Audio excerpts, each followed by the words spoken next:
దేవుని యొక్క వాక్యంలో నుండి కీర్తనల గ్రంథం 14వ కీర్తన 2వ వచనం. వివేకము కలిగి దేవుని వెదుకువారు కలరేమో అని యెహోవా ఆకాశము నుండి చూచి నరులను పరిశీలించెను. వారందరూ దారి తొలగి బొత్తిగా చెడి ఉన్నారు. మేలు చేయువారు ఎవరునూ లేరు, ఒక్కడైనను లేడు. చాలు. దీని గురించి గత వారంలో కొన్ని విషయాలను ధ్యానించుకున్నాం. ఎవరి బుద్ధి లేని అవివేక జనులు అనే దాని గురించిన వర్తమానాన్ని మనం విన్నాం. ఈ పునరుద్ధానపు ఆరాధనలో ఈ వాక్య భాగాన్ని మరొక కోణంలో ధ్యానించుకోవడానికి ప్రభు మనకి సహాయం చేశాడు. కాబట్టి రెండవ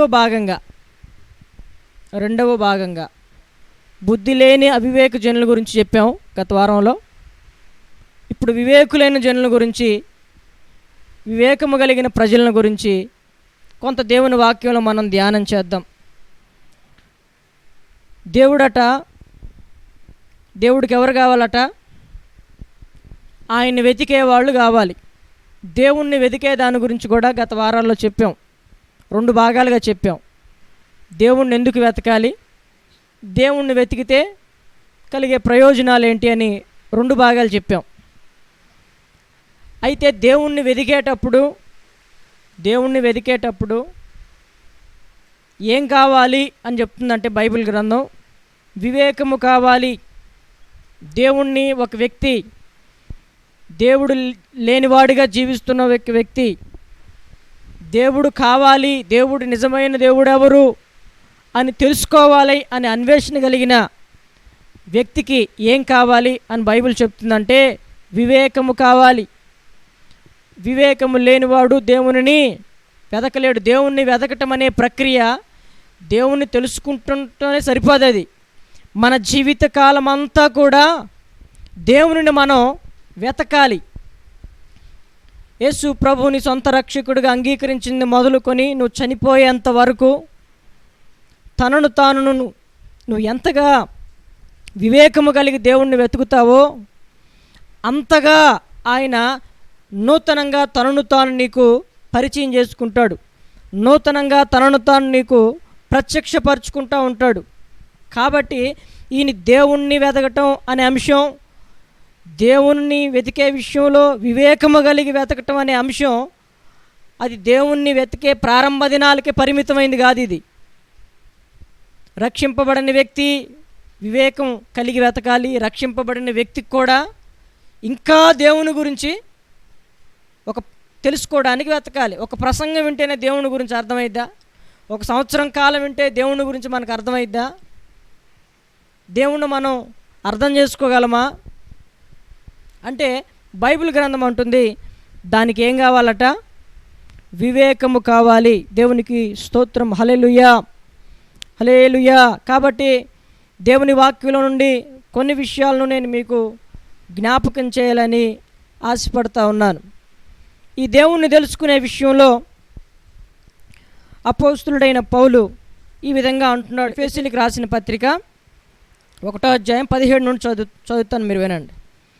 మరియు మీ మనోనేత్రములు వెలిగింపబడినందున ఆయన మిమ్మును పిలిచిన పిలుపు వలనైన నిరీక్షణ ఎటుదో, పరిశుద్ధులలో ఆయన స్వాస్థ్యం యొక్క మహిమైశ్వర్యం ఎటుదో, ఆయన క్రీస్తునందు వినియోగపరిచిన బలాతిశయమును బట్టి విశ్వసించు మనయందు ఆయన చూపుచున్న తన శక్తి యొక్క అపరిమితమైన మహత్యం ఎటుదో మీరు తెలుసుకొనవలెనని మన ప్రభు అయిన యేసుక్రీస్తు యొక్క దేవుడైన మహిమాస్వరూపియగు తండ్రి తన్ను తెలుసుకొనుటయందు మీకు జ్ఞానమును ప్రత్యక్షతయును గల మనస్సును అనుగ్రహించినట్లు నేను నా ప్రార్థనల యందు మిమ్మును గూర్చి విజ్ఞాపన చేయుచున్నాడు.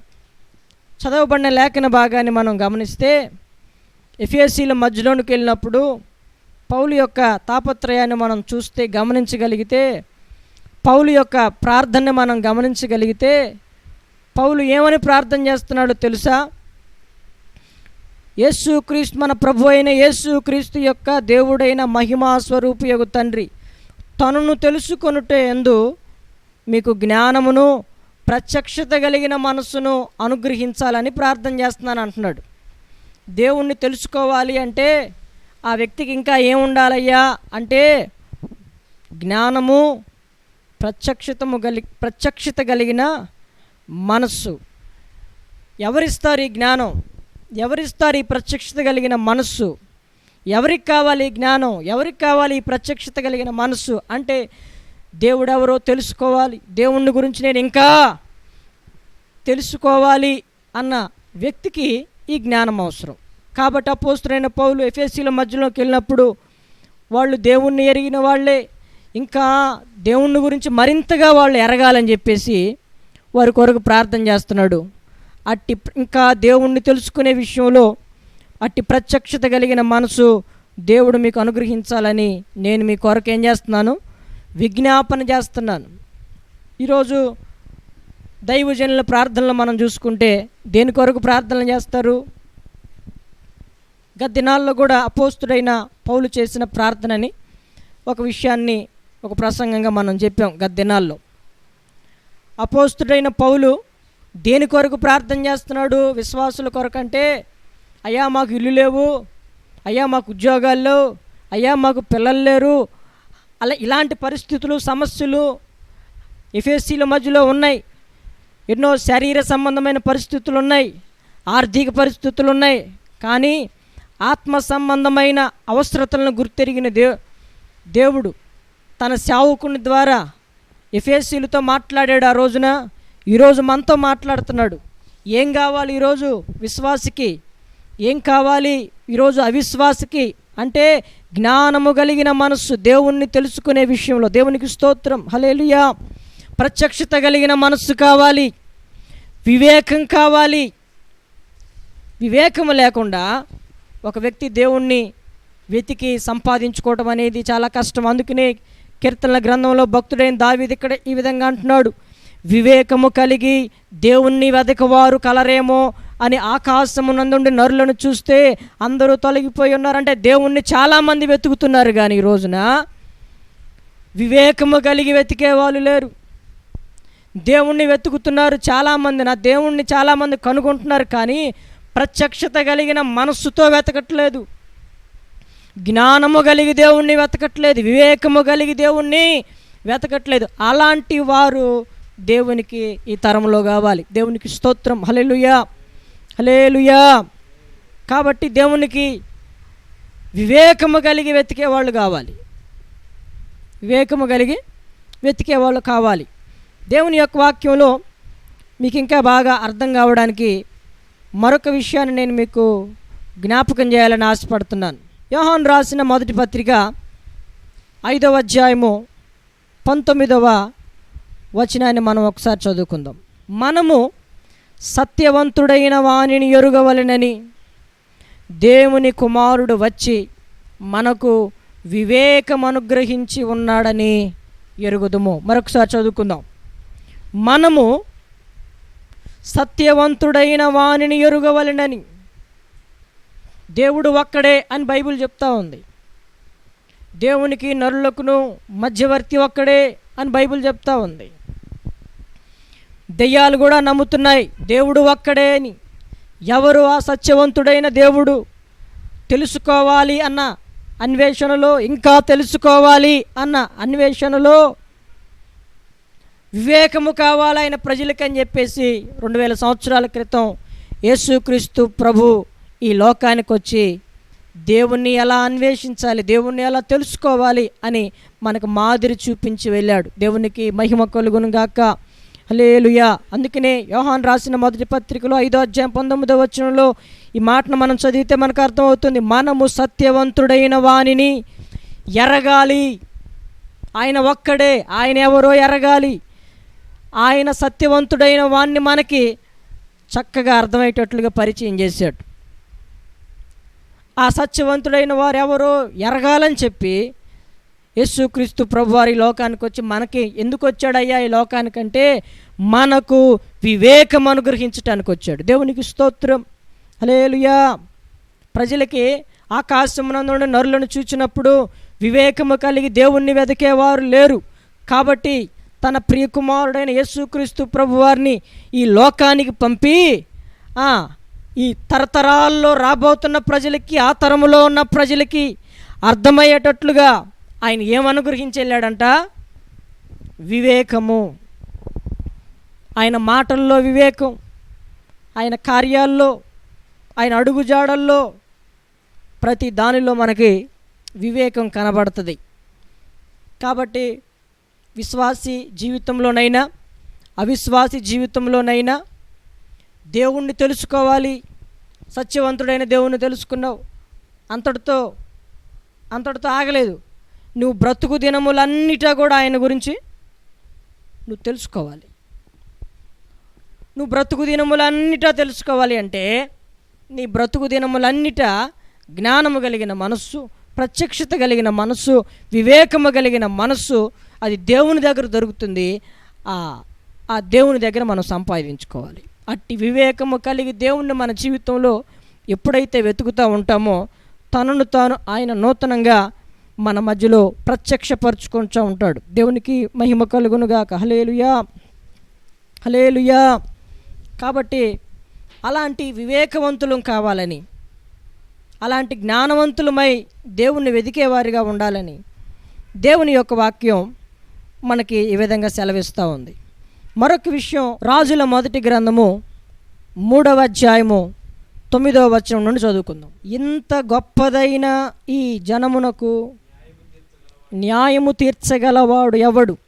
కాబట్టి నేను మంచి చెడ్డలు వివేచించి నీ జనులకు న్యాయము తీర్చునట్లు నీ దాసుడనైన నాకు వివేకము కలిగిన హృదయమును దయచేయము. దేవునికి స్తోత్రం. హల్లెలూయా. రాజైన సొలొమోను దేవుని దగ్గరకు వచ్చి ఏమడుగుతున్నాడయ్యా అంటే, ఇంత గొప్ప జనానికి న్యాయము తీర్చటానికి ఏం కావాలంట? మంచేంటో చెడేంటో వివేచించి న్యాయం తీర్చాలంటే నీ దాసుడునైన నాకేం కావాలి? వివేకం కావాలి.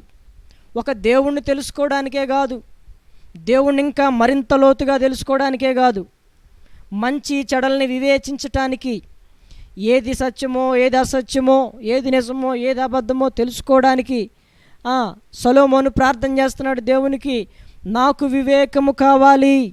ఏం కావాలి? వివేక హృదయాన్ని నాకు దయచేయమని సొలొమోను ప్రార్థన చేశాడు. సొలొమోను చేసిన ఈ మనవి ప్రభువునకు అనుకూలమాయను గనుక దేవుడు అతనికి ఇలాగూ సెలవిచ్చెను, దీర్ఘాయువునైనను ఐశ్వర్యమునైనను నీ శత్రువుల ప్రాణమునైనను అడుగక న్యాయములను గ్రహించుటకు వివేకమను గ్రహించుమని నీవు అడిగితివి. నీవు ఇలాగూ అడిగినందున నీ మనవి ఆలకించుచున్నాను. బుద్ధి వివేకములు గల హృదయము నీకు ఇచ్చుచున్నాను. పూర్వీకులలో నీ వంటి వాడు ఒకడునూ లేడు, ఇక మీదట నీ వంటి వాడు ఉండడు. మరియు నీవు ఐశ్వర్యమును ఘనతను ఇమ్మని అడుగకపోయినను నేను వాటిని కూడా నీకు ఇచ్చుచున్నాను. అందువలన నీ దినములన్నిటను రాజులలో నీ వంటి వాడు ఒకడైనను ఉండడు. సొలొమోను యొక్క ప్రార్థన, చిన్న వయసులో దేవునికి ప్రార్థన చేస్తున్నాడు. ఏమని ప్రార్థన చేస్తున్నాడు? నాకు మంచి చెడులను వివేచించే, అప్పటికి దావీదు గారు లేరా? దావీదు గారిని చూశారుగా, తండ్రిని చూశాడుగా. కాబట్టి వ్యక్తిగతంగా ఇతను ప్రార్థన చేస్తాను. నా ముందర ఒక రాజ్యం ఉంది, నా ముందర కొన్ని పరిస్థితులు ఉన్నాయి, వాటన్నిటిని నేను పరిపాలించాలి, ఏలాలి, అధిగమించాలంటే నాకు ఇప్పుడు ఏం కావాలి? వివేకము కలిగిన హృదయం. సొలొమోను చేసిన ప్రార్థనట దేవుని దృష్టికి ఎలా ఉందంట? అనుకూలంగా ఉంది. ఎందుకంటే దేవుడు కూడా అట్టి వివేకము కలిగిన హృదయాన్ని ఎవరు అడుగుతారా అని ఆయన కూడా ఎదురు చూస్తూ ఉన్నాడు. దేవునికి స్తోత్రం. హల్లెలూయా. దేవుని దగ్గరికి వచ్చే వాళ్ళు ఈ రోజున మనం గమనిస్తే ఏవేవో అడుగుతూ ఉంటారు. లేకపోతే దైవజనులకు వచ్చి చెప్పేటప్పుడు వేటి కొరకో ప్రార్థన చేయమని చెప్తారు. దైవజనుల ప్రార్థనలు కూడా మనం చూస్తే వాళ్ళు కూడా వాళ్ళు ఏదైతే అడుగుతారో వాటి కొరకు ప్రార్థన చేస్తారు. అయితే సొలొమోను యొక్క ప్రార్థన దేవుని దృష్టికి అనుకూలం కావడానికి గల కారణం, అతడు దీర్ఘాయువుని అడగలేదు, ఎక్కువ కాలం నేను బ్రతకాలయ్యా అని అడగలేదు. అర్థమవుతుందా? ఇంకా ధనాన్ని అడగలేదు. ఈ ప్రజలకి న్యాయం చేయటానికి మంచి ఏంటో చెడేంటో వివేచించే వివేక హృదయం దయచేయమని ప్రార్థన చేశాడు. ఈరోజు చాలామంది ప్రార్థనలు చేస్తారు, కానీ ఆ కొన్ని ప్రార్థనలు దేవునికి అనుకూలంగా ఉండవు, వారికి అనుకూలంగా ఉంటాయి. ఎలా ఉంటాయి ప్రార్థనలు? వారికి అనుకూలంగా ప్రార్థన చేస్తారు. ఎవరైతే అట్టి వివేకము కొరకు దేవుణ్ణి అడుగుతారో అలాంటి వారి ప్రార్థన దేవుని దృష్టికి అనుకూలమైంది. దానితో పాటుగా ఇంకా అనేకమైన వాటిని కూడా ప్రభువు మనకి అనుగ్రహించగలడు. కాబట్టి చదవబడిన లేఖన భాగాన్ని బట్టి మనకి ఇప్పుడు ఏం కావాలయ్యా అంటే వివేకము కావాలి. అలాంటి వివేకము కలిగిన ప్రజలు దేవునికి కావాలి. ఎవరైతే అలాంటి వివేకము కలిగిన ప్రజలు ఉంటారో దేవుడు వారిని ఏర్పాటు చేసుకుని తన ప్రజల క్షేమం కొరకైనా వాడుకుంటాడని దేవుని యొక్క వాక్యంలో మనం గ్రహించవచ్చు. ఇంకా కొన్ని విషయాలు నేను మీకు జ్ఞాపకం చేయాలని ఆశపడతా ఉన్నాను. దినవృత్తాంతాల మొదటి గ్రంథము 22వ అధ్యాయము 12వ వచనంలో, నీ దేవుడైన యెహోవా ధర్మశాస్త్రమును నీవు అనుసరించినట్లుగా యెహోవా నీకు వివేకమును తెలివిని నీకు అనుగ్రహించి ఇశ్రాయేలీయుల మీద నీకు అధికారము దయచేయును గాక. ఎవరు అంటున్నారు ఈ మాటలు? దేవుని యొక్క వాక్యంలో మనం గ్రహించినట్లయితే దావీదు గారు అంటున్నారా? దావీదు గారు అంటున్నారు సొలొమోనుతో, ఏమని అంటున్నాడు? నీ దేవుడైన యెహోవా ధర్మశాస్త్రము నీవు అనుసరించినట్లుగా. అనుసరించాలి అంటే దేవుణ్ణి తెలుసుకోవటంలోనూ వివేకం కావాలి, మరింత లోతుకు తెలుసుకునే విషయంలో వివేకం కావాలి, ధర్మశాస్త్రాన్ని అనుసరించే విషయంలో కూడా వివేకం కావాలి. కాబట్టి తన కుమారుని గురించి అంటాడు, అట్టి తెలివిని, వివేకాన్ని, జ్ఞానమును దేవుడు నీకు అనుగ్రహించునుగాక. దేవునికి స్తోత్రం. హల్లెలూయా, హల్లెలూయా. అట్టి జ్ఞానము కలిగిన వాళ్ళు, అట్టి వివేకము కలిగిన వాళ్ళు, అట్టి తెలివి కలిగిన వాళ్ళు ఏం చేస్తారయ్యా అంటే దేవుని దగ్గర నుంచి అలాంటివి పొందుకున్న వాళ్ళు తన ప్రజల్ని పరిపాలన చేస్తారు. ఈరోజు సంఘాన్ని పరిపాలించాలంటే, సంఘాన్ని నడిపించాలంటే ఆ సేవకుడికి ఏం కావాలి? పాస్టర్ పట్టా కావాలా? ఏం కావాలి? దేవుని యొద్ద నుండి మొట్టమొదట వాడు సేవ చేయాలంటే, ఒక సంఘానికి కాపరిగా ఉండాలంటే, దేవుని గురించి ఇతరులకి వాడు చెప్పగలగాలి అంటే వాడికి ఏం కావాలి? వివేకం. వివేకము కలిగిన వాడు ఏం చేస్తాడు? ప్రతిరోజు కూడా దేవుణ్ణి వెతకి దేవుని ప్రత్యక్షతను పొందుకొని దేవుడిచ్చిన జ్ఞానాన్ని వివేకంతో నింపుకొని ఇతరులకు వాడు చెప్పగలుగుతాడు. సొలొమోను ఆ రాజ్యంలో ఉన్న ప్రజలందరినీ పరిపాలించడానికి తనకు అనుభవం లేదు. తనకు అనుభవం రాజకుమారుడే కానీ వయసు కూడా అనుభవం కలిగిన వయసేం కాదు. కానీ సొలొమోను దేవుని మీద ఆధారపడుతున్నాడు. తండ్రి కూడా ఏమంటున్నాడో తెలుసా? దేవుడు నీకు అప్పగించిన ఈ ధర్మశాస్త్రాన్ని మొదట నువ్వు అనుసరించాలంటే నీకేం కావాలి? జ్ఞానము, వివేకము కలిగిన మనసు కావాలి. అది ఆ దేవుడు నీకు అనుగ్రహించునుగాక అన్నాడు. దేవునికి స్తోత్రం. హల్లెలూయా. మనల్ని కూడా మన పిల్లల్ని ఆశీర్వదిస్తాం, ఏయో ఆశీర్వదిస్తాం. కానీ దావీదు తన కుమారుడితో మాట్లాడేటప్పుడు ఏమంటున్నాడో తెలుసా? ధర్మశాస్త్రాన్ని అనుసరించే విషయంలో వివేకం అవసరం. ఎందుకు చెప్పగలిగాడు ఆ మాట? దావీదు జీవితంలో కూడా ఎంతో వివేకంగా ప్రవర్తించినట్లుగా దేవుని యొక్క వాక్యం మనకు గుర్తు చేస్తుంది. సమూయేలు మొదటి గ్రంథం 18వ అధ్యాయము 30వ వచనం, ఫిలిష్తీయుల సర్దారులు యుద్ధమునకు బయలుదేరుచు వచ్చారు. వారు బయలుదేరినప్పుడు ఎలను దావీదు బహు వివేకము కలిగి ప్రవర్తించుచు రాగా సౌలు సేవకులందరికంటే అతని పేరు బహు ప్రసిద్ధికెక్కెను. దావీదు జీవితంలో కూడా తను అనుభవించకుండా కుమారుడికి చెవట్లా, తను అనుభవించకుండా, ఎందుకంటే ఆ కీర్తన దావీదు గారు రాశారు కాబట్టి మన మూలవాక్యం చదివిన కీర్తన, వివేకము కలిగి దేవుణ్ణి వెతికే వారి కోసం దేవుడు చూస్తుంటే, వివేకము లేని వ్యక్తులుగా ప్రజలు ఉంటుంటే మరి వాళ్ళు చేసే ప్రార్థన దేవుడు అంగీకరిస్తాడా? వాళ్ళ నుండి ఎలాంటి ప్రార్థన కోరుకుంటున్నాడు? మాకు వివేకం కావాలి. దావీదు జీవితంలో ఇప్పుడు మనం చదివాం, యుద్ధానికి వచ్చినప్పుడట ఫిలిష్తీయుల సర్దార్లు ఎలా ప్రవర్తించేవాడంట? సౌలు దగ్గర ఉన్నప్పుడు బహు వివేకంగా ప్రవర్తించాడు. ఎవరు అనుగ్రహిస్తారండి వివేకం? ఎవరు అనుగ్రహిస్తారు అట్టి జ్ఞానం? దేవుడే. దేవుడే దావీదుకి అట్టి వివేకాన్ని కలుగు చేశాడు. అట్టి వివేకము కలుగు చేయటం ద్వారా సౌలు సేవకులు అందరికంటే కూడా దావీదు పేరు బహు ప్రసిద్ధిగాంచింది. ఈ వివేకము కలిగిన వాళ్ళు ఎలా ఉంటారు? ఈ వివేకము కలిగిన వాళ్ళ యొక్క జీవితాలు ఎలా ఉంటాయి అంటే, కొన్ని దినముల తర్వాత వీళ్ళు బహు ప్రసిద్ధికి ఎక్కుతారు. దేవునికి స్తోత్రం, హల్లెలూయా. ఇప్పుడు వివేకం ఎందుకు కావాలని చెప్పాను ఇప్పటివరకు? దేవుణ్ణి తెలుసుకోవడానికి కావాలి, అవునా? మరి సొలొమోను జీవితంలో వివేకం ఎందుకు అవసరమైంది?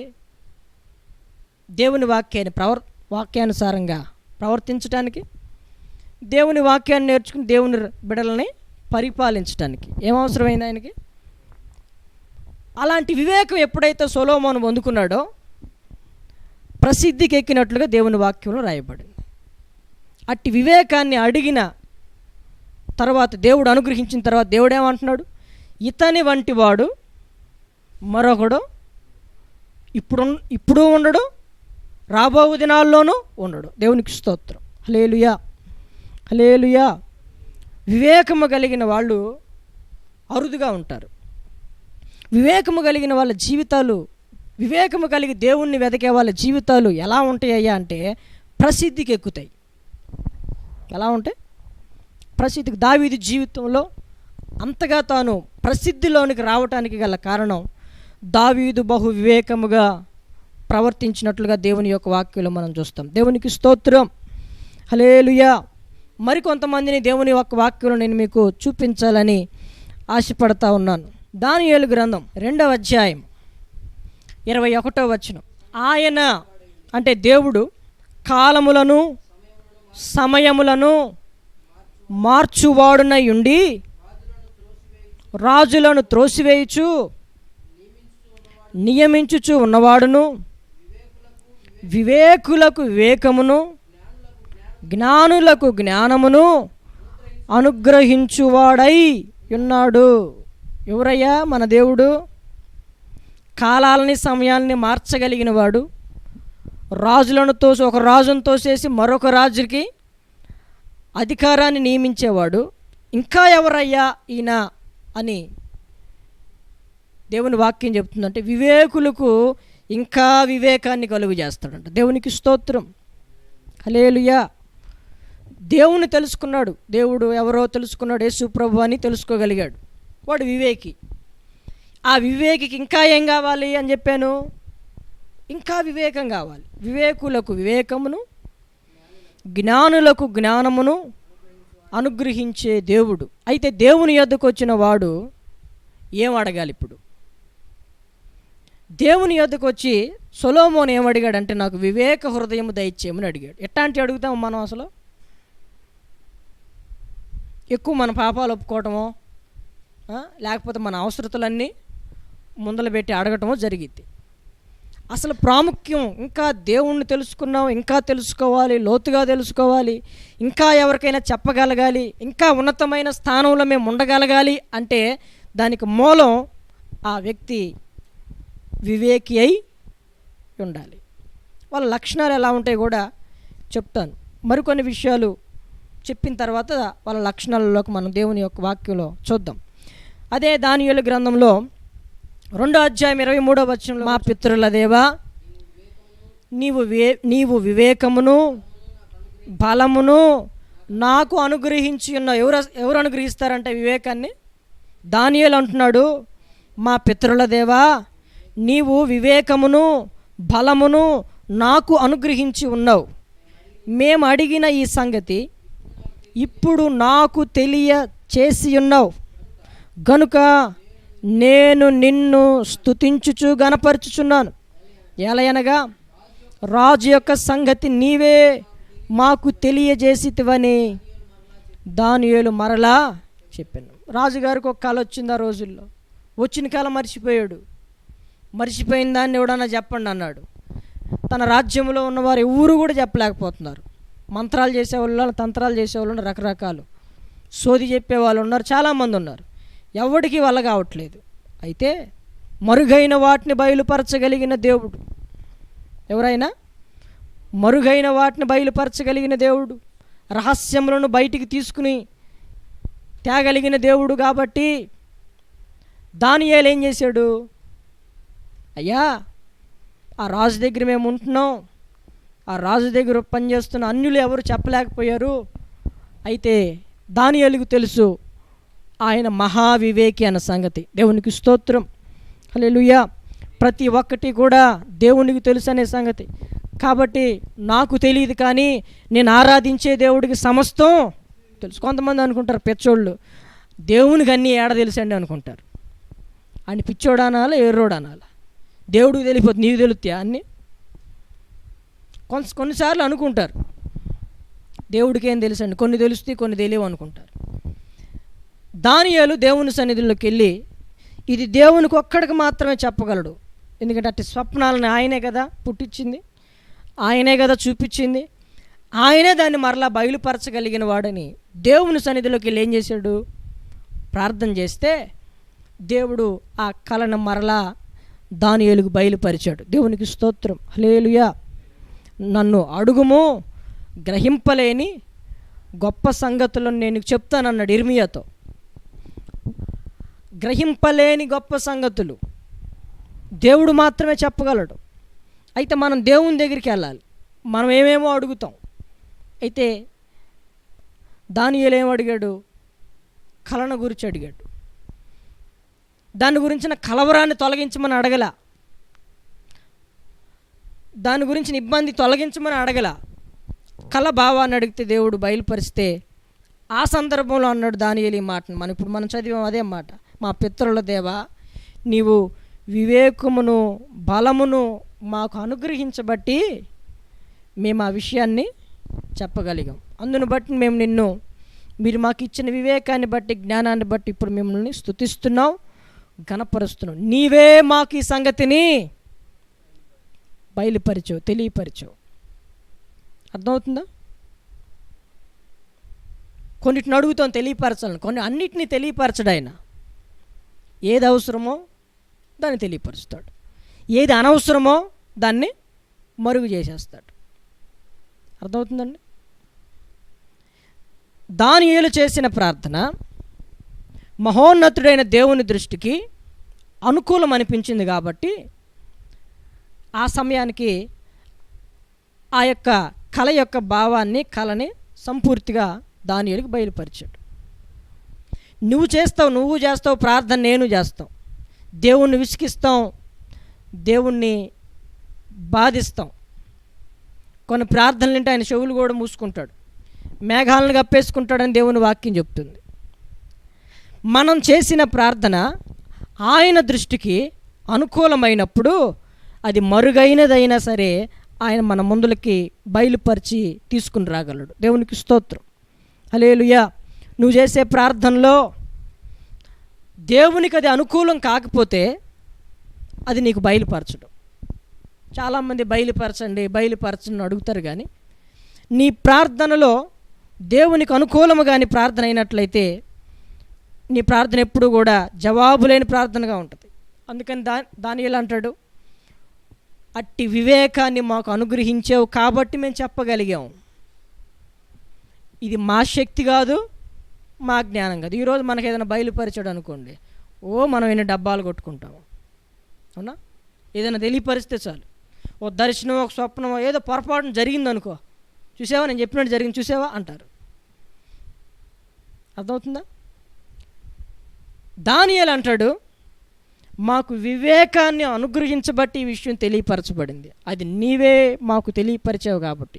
తెలియపరిచిన తర్వాత దానియేలు ఏం చేస్తున్నాడంటే స్తుతిస్తున్నాడు, ఆయన ఘనపరుస్తున్నాడు. దేవునికి స్తోత్రం, హల్లెలూయా. ఎందుకంటే ప్రతి ఒక్కటి కూడా ఆయన మూలంగా, ఆయన ద్వారా కలిగింది కాబట్టి. మరొక విషయం నేను మీకు జ్ఞాపకం చేయాలని ఆశపడుతున్నాను. చదువుదాం. దానియేలు గ్రంథము 5వ అధ్యాయము 14వ వచనం. దేవతల ఆత్మయు వివేకమును బుద్ధియు విశేష జ్ఞానమును నీయందున్నవని నిన్ను గూర్చి వింటిని. ఎవరు అంటున్నారు ఈ మాట? రాజు అంటున్నాడు. ఎవరితో అంటున్నాడు? దానియేలుతో అంటున్నాడు.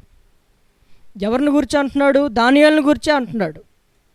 నేను నీ గురించి విన్నాను. ఏమని విన్నానంటే, దేవతల ఆత్మ నీలో ఉంది, వివేకం ఉంది, బుద్ధి ఉంది, విశేషమైన జ్ఞానము నీ యందు ఉన్నవని నిన్ను గూర్చి వింటిని.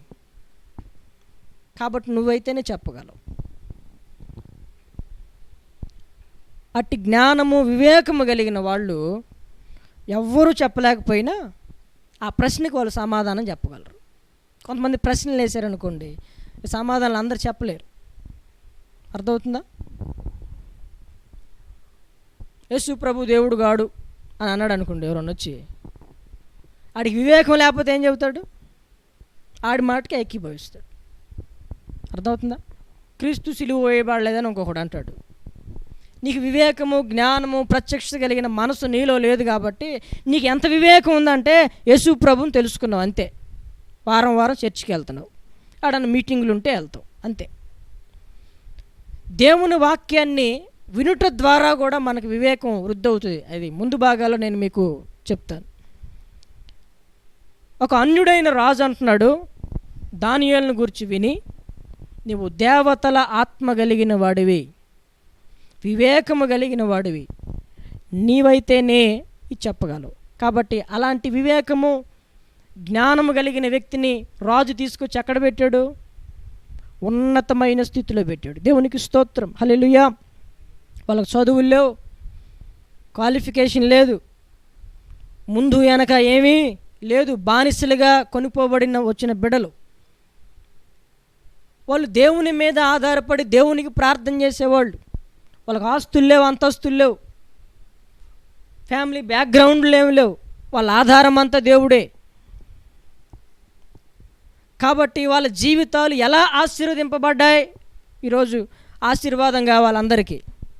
ఎలా ఆశీర్వాదం కలిగిద్ది? ఎలా ఆశీర్వాదం కలిగిద్దండి? నెత్తి మీద చేయి పెట్టగానే ఆశీర్వాదం రావాలి. పాస్టర్ గారు వెళ్ళి అడుగు పెట్టగానే వాళ్ళకి ఆశీర్వాదం రావాలి. పాస్టర్ గారికి ఏదైనా ఒక బట్టలు పెట్టగానే ఆశీర్వాదం రావాలి.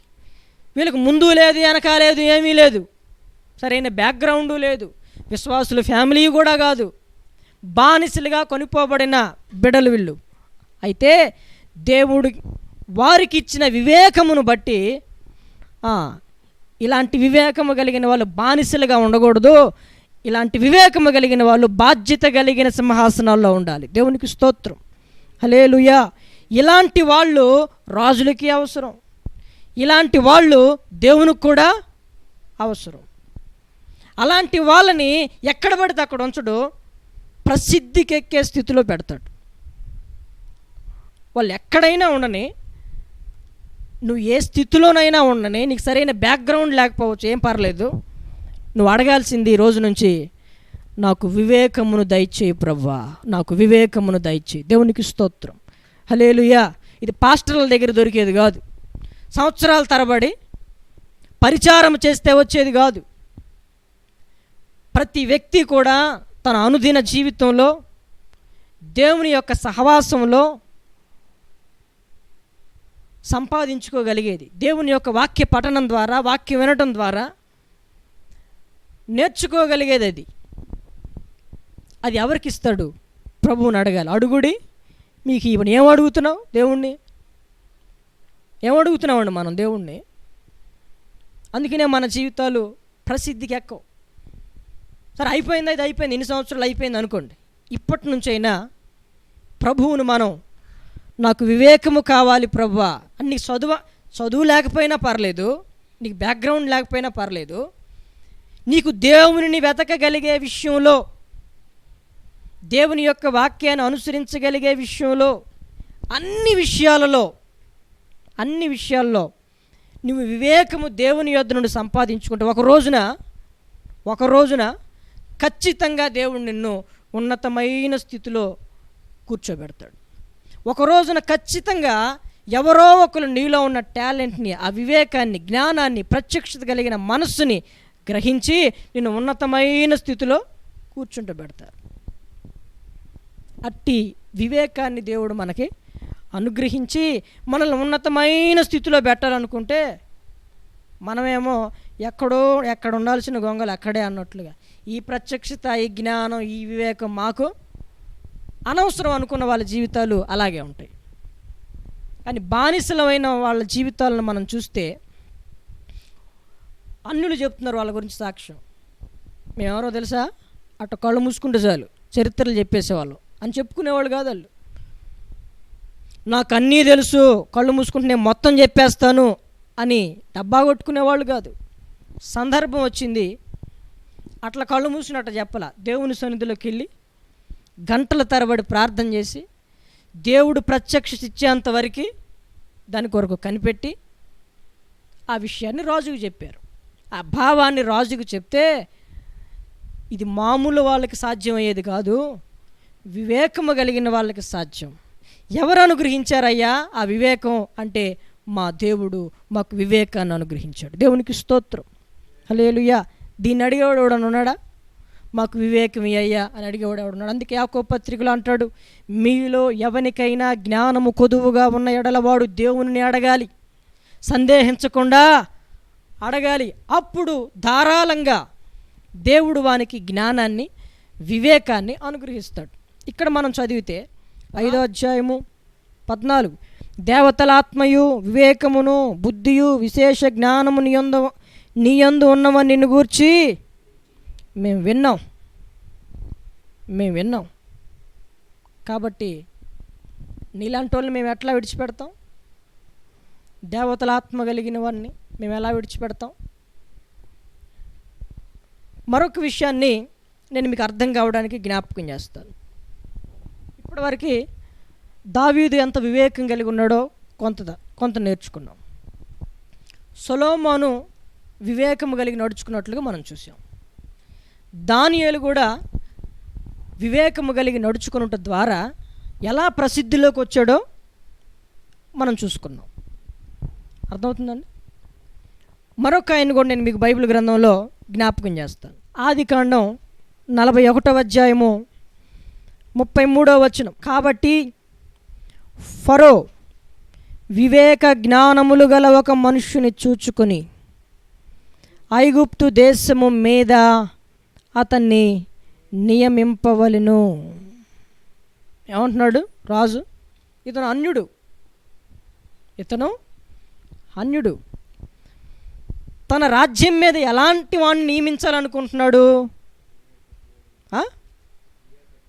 వివేక జ్ఞానములు కలిగిన ఒక మనుష్యుని చూడాలి. ఆ ఒక్కడు చాలు.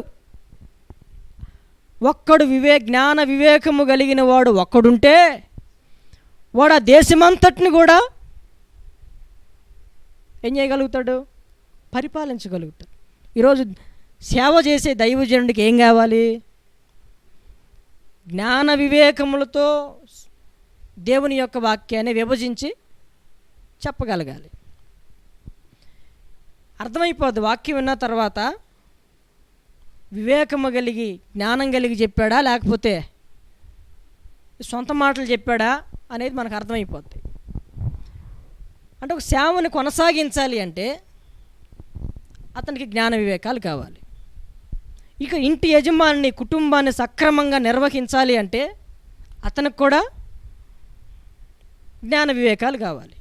ఒక చదువుకునేవాడు ఒక మంచి భవిష్యత్తులో ప్రసిద్ధిలోనికి రావాలంటే వాడికి ఏం కావాలి?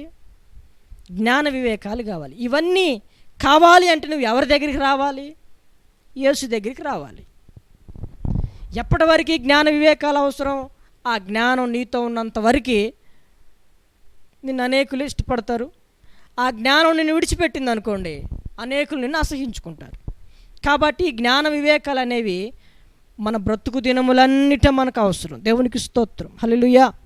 వీటి ద్వారా మంచి పేరు ప్రఖ్యాతలను, ప్రసిద్ధిని దేవుడు మనకి అనుగ్రహిస్తాడు.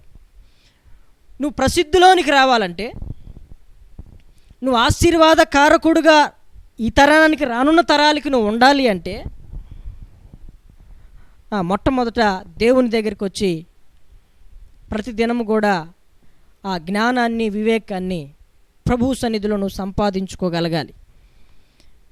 ఫరో రాజు అనుకుంటున్నాడు, ఫరో రాజు ఆ రోజుల్లో ఏమొచ్చింది? ఆ దేశానికి కరువు వచ్చింది. అతని జ్ఞానం చాలట్లా, అన్యుడు కదండి. అతనుకున్న జ్ఞానం మేరకి పరిపాలిస్తున్నాడు. కానీ ఇప్పుడు మన రాష్ట్రాన్ని, మన దేశాన్ని పరిపాలిస్తున్న వాళ్ళు ఉన్నారు. వాళ్ళు ఎంతవరకు జ్ఞాన వివేకంతో పనిచేస్తున్నారో మనకు అర్థమైపోద్ది. దేవుని వాక్యాన్ని పక్కన పెట్టి, వాళ్ళ పరిపాలన పక్కన పెట్టి చూసినప్పుడు నిజంగా వీళ్ళు దేవుని జ్ఞాన వివేకములతో పనిచేస్తున్నారా లేదా వాళ్ళ సొంత జ్ఞానంతో పనిచేస్తున్నారా అనేది మనకు అర్థమైపోద్ది. ఫరో పరిపాలించాడు, కానీ దేవుడు అనుగ్రహించే ఆ జ్ఞానం, వివేకం అతని దగ్గర లేదు. మరి అంతరాజ్యాన్ని నడిపిస్తున్నాడు. కానీ అతని యొక్క అనుభవంలో ఒక వ్యక్తిని చూశాడు, యోసేపుని. అతనికి కూడా ఒక కళ వచ్చింది, ఫరోకి ఒక కళ వచ్చింది. ఆ కళను గురించిన భావం ఎవరు చెప్పారు? పలానా వాడు చెప్తాడండి అని ఒక వార్త విన్నాడు. అవునా? పలానా వాళ్ళు చెప్తారు అన్న వార్త విన్నాడు. జైల్లో ఉన్నాడు ఈ వ్యక్తి. దేవుని ఆత్మ కలిగిన వ్యక్తి ఇప్పుడు ఎక్కడున్నాడు?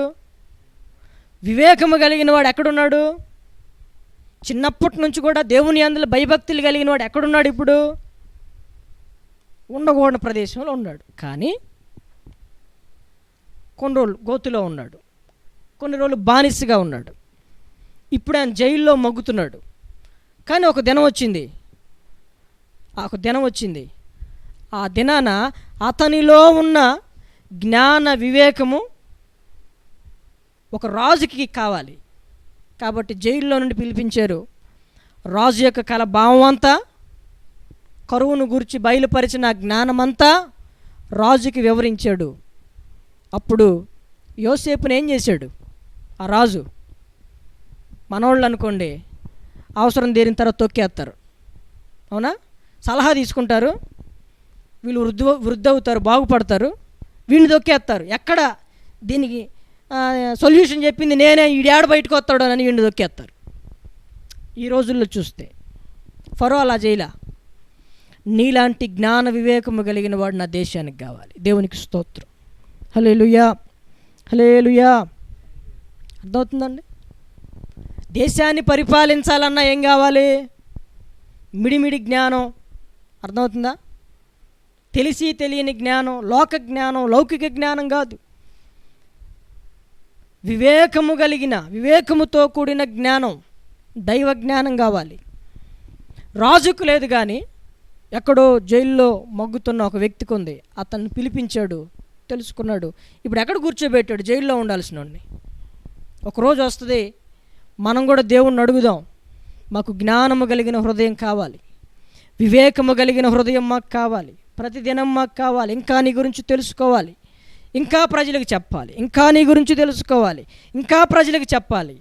ప్రతి దినము నాకు ఈ జ్ఞాన హృదయము, వివేకము కలిగిన హృదయం నాకు అనుగ్రహించమని దేవుణ్ణి అడుగు. ఒక రోజు వస్తుంది నీ జీవితంలో, నీ బ్యాక్గ్రౌండ్ ఏదైనా సరే, ఒక రోజున ఎవరో ఒకరి ద్వారా ఒక పిలుపు వస్తుంది, నేను తీసుకెళ్ళి ఉన్నతమైన స్థితిలో దేవుడు కూర్చోబెడతాడు.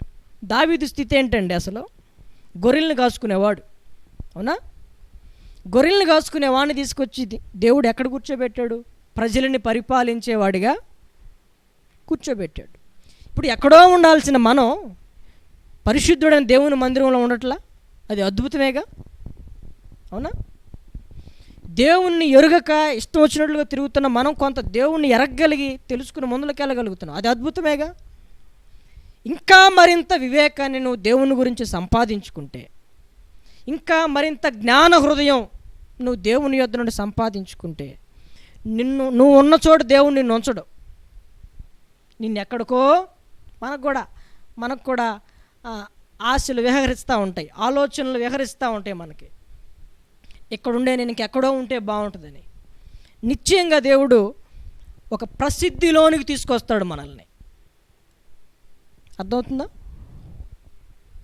ప్రసిద్ధిలోనికి తీసుకొస్తాడు. ఎవరు ఈయన అంటే యోసేపు అనే వ్యక్తిలో అట్టి వివేకము కలిగిన మనస్సు.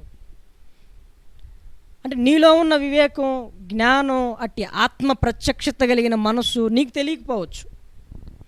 ఇంత ప్రత్యక్షత ఉంది, ఇంత జ్ఞానం ఉంది, ఇంత వివేకం ఉంది, ఇంకా నేను ఎందుకు ఇక్కడే ఉన్నాను అనుకోవచ్చు. కానీ ఒకరోజు వస్తుంది, మరుగైన దాన్ని దేవుడు తప్పకుండా బయలుపరుస్తాడు. దేవునికి స్తోత్రం, హల్లెలూయా.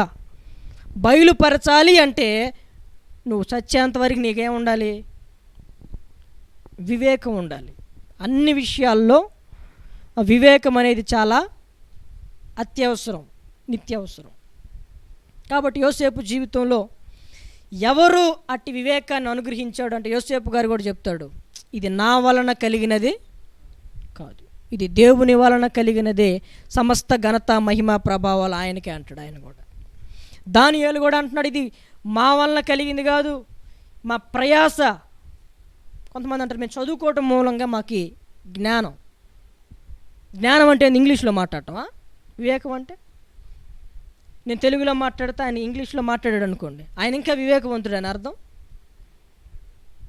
అర్థమవుతుందా? కాబట్టి కొంతమంది మేము చదువుకోవటం మూలంగా మాకు ఇది దొరికిందండి, మేము నేర్చుకోవటం మూలంగా దొరికింది, మేము నేర్చుకున్నామని కూడా అనట్లా. ఇది దేవుడు మాకు అనుగ్రహించిన కృప. దేవునికి స్తోత్రం, హల్లెలూయా. ఏంటి ఆ కృప? కృపలో మీకు ఏం దొరికిందయ్యా అంటే జ్ఞాన హృదయము, వివేకము కలిగిన హృదయం. అందుకనే అలాంటి వివేకుల కొరకు దేవుడు కూడా ఎదురు చూస్తున్నాడు. అలాంటి వివేకులను, అలాంటి జ్ఞానులను నాశనం చేయడానికి సైతానుగాడు కూడా ఎదురు చూస్తున్నాడు. అలాంటి వివేకము కలిగిన సొలొమోన్ని సైతానుగాడు ఏం చేశాడు? చివరి దినాల్లో పాడు చేశాడు లేదా? ఏర్పరచబడిన వారిని సైతం వాడు తప్పకుండా పాడు చేయటానికి ఈ లోకంలో సంచరిస్తున్నాడని దేవుని యొక్క వాక్యం మనకి ప్రత్యక్షపరుస్తూ ఉంది. మరికొన్ని విషయాలు యెషయా గ్రంథం 11వ అధ్యాయం 2వ వచనం, యెహోవా ఆత్మ జ్ఞాన వివేకములకు ఆధారమగు ఆత్మ, ఆలోచన బలములకు ఆధారమగు ఆత్మ, తెలివిని యెహోవా ఎడల భయభక్తులను పుట్టించు ఆత్మ అతని మీద నిలుచును. ఎవరాత్మ? దేవుని యొక్క ఆత్మ. ఆ ఆత్మలో ఏముంది? ఎలాంటిది ఆత్మ అంటే జ్ఞానానికి, వివేకానికి అది ఆధారం. ఆ జ్ఞానము, వివేకము నీలోనికి వచ్చాయి. అవి నిలబడాలి అంటే నీలో ఏముండాలి? అర్థమైందా? ఆధారం అంటే భూమికి ఆధారం, నువ్వు నిలబడటానికి ఆధారం.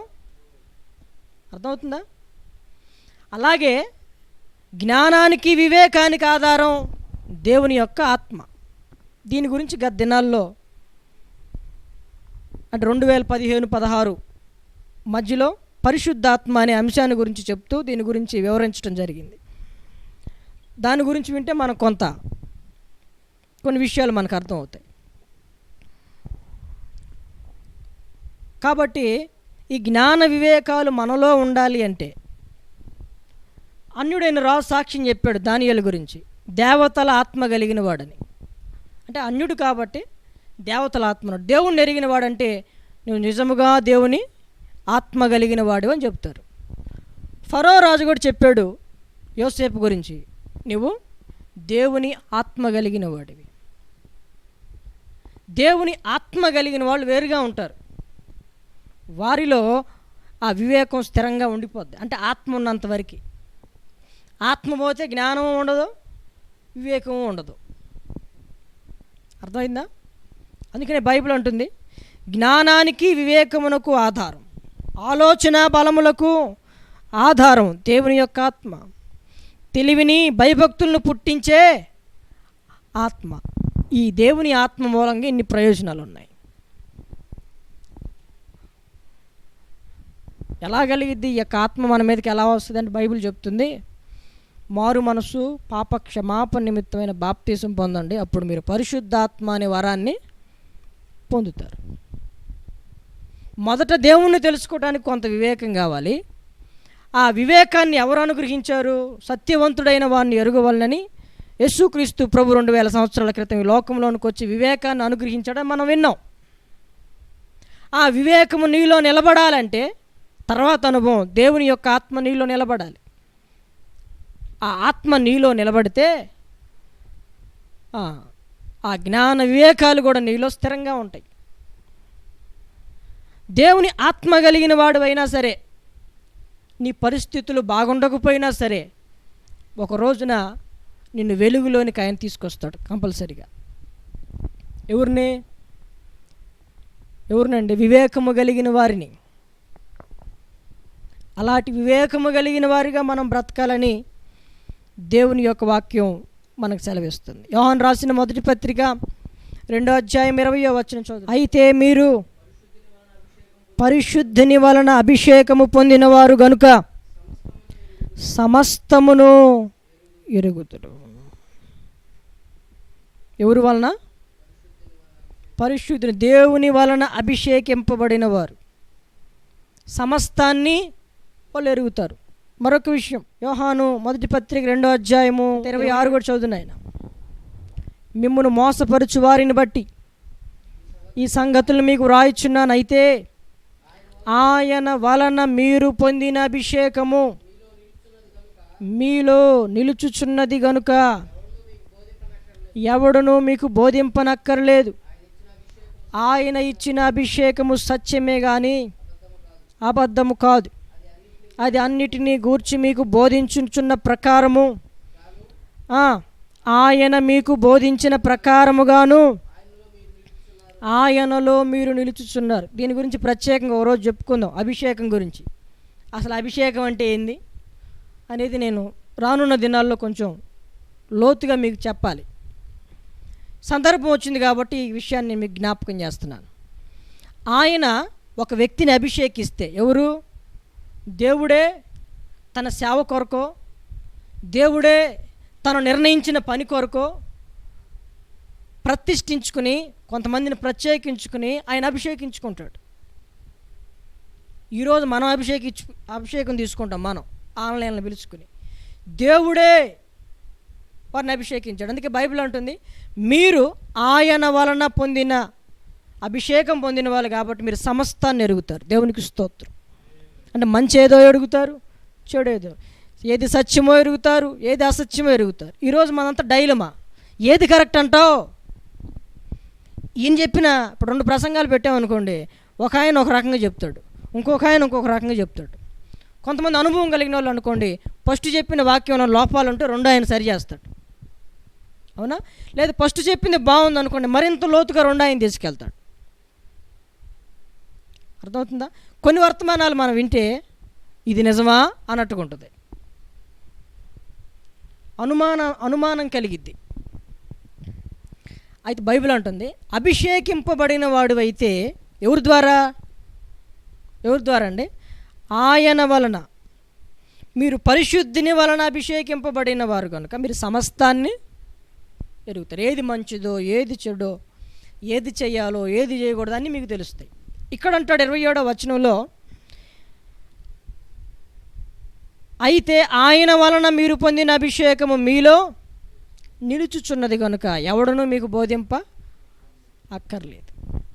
కొంతమందిని ఆయన అభిషేకించుకుంటాడు, ఆయన ఆత్మ వారి మీద నిలుస్తుంది, వారికి ఎవరు బోధింపన అవసరం లేదు.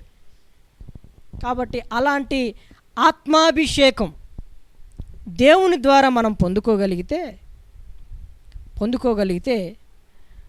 ఆ అభిషేకంలో మనం నిలవగలిగితే ఒక రోజున ఖచ్చితంగా నిన్ను నన్ను దేవుడు ఒక ఉన్నతమైన ప్రసిద్ధిగాంచే స్థితిలో తీసుకుని వెళ్ళాలని ఆశపడుతున్నాడు. దేవునికి స్తోత్రం కలుగునుగాక. హల్లెలూయా.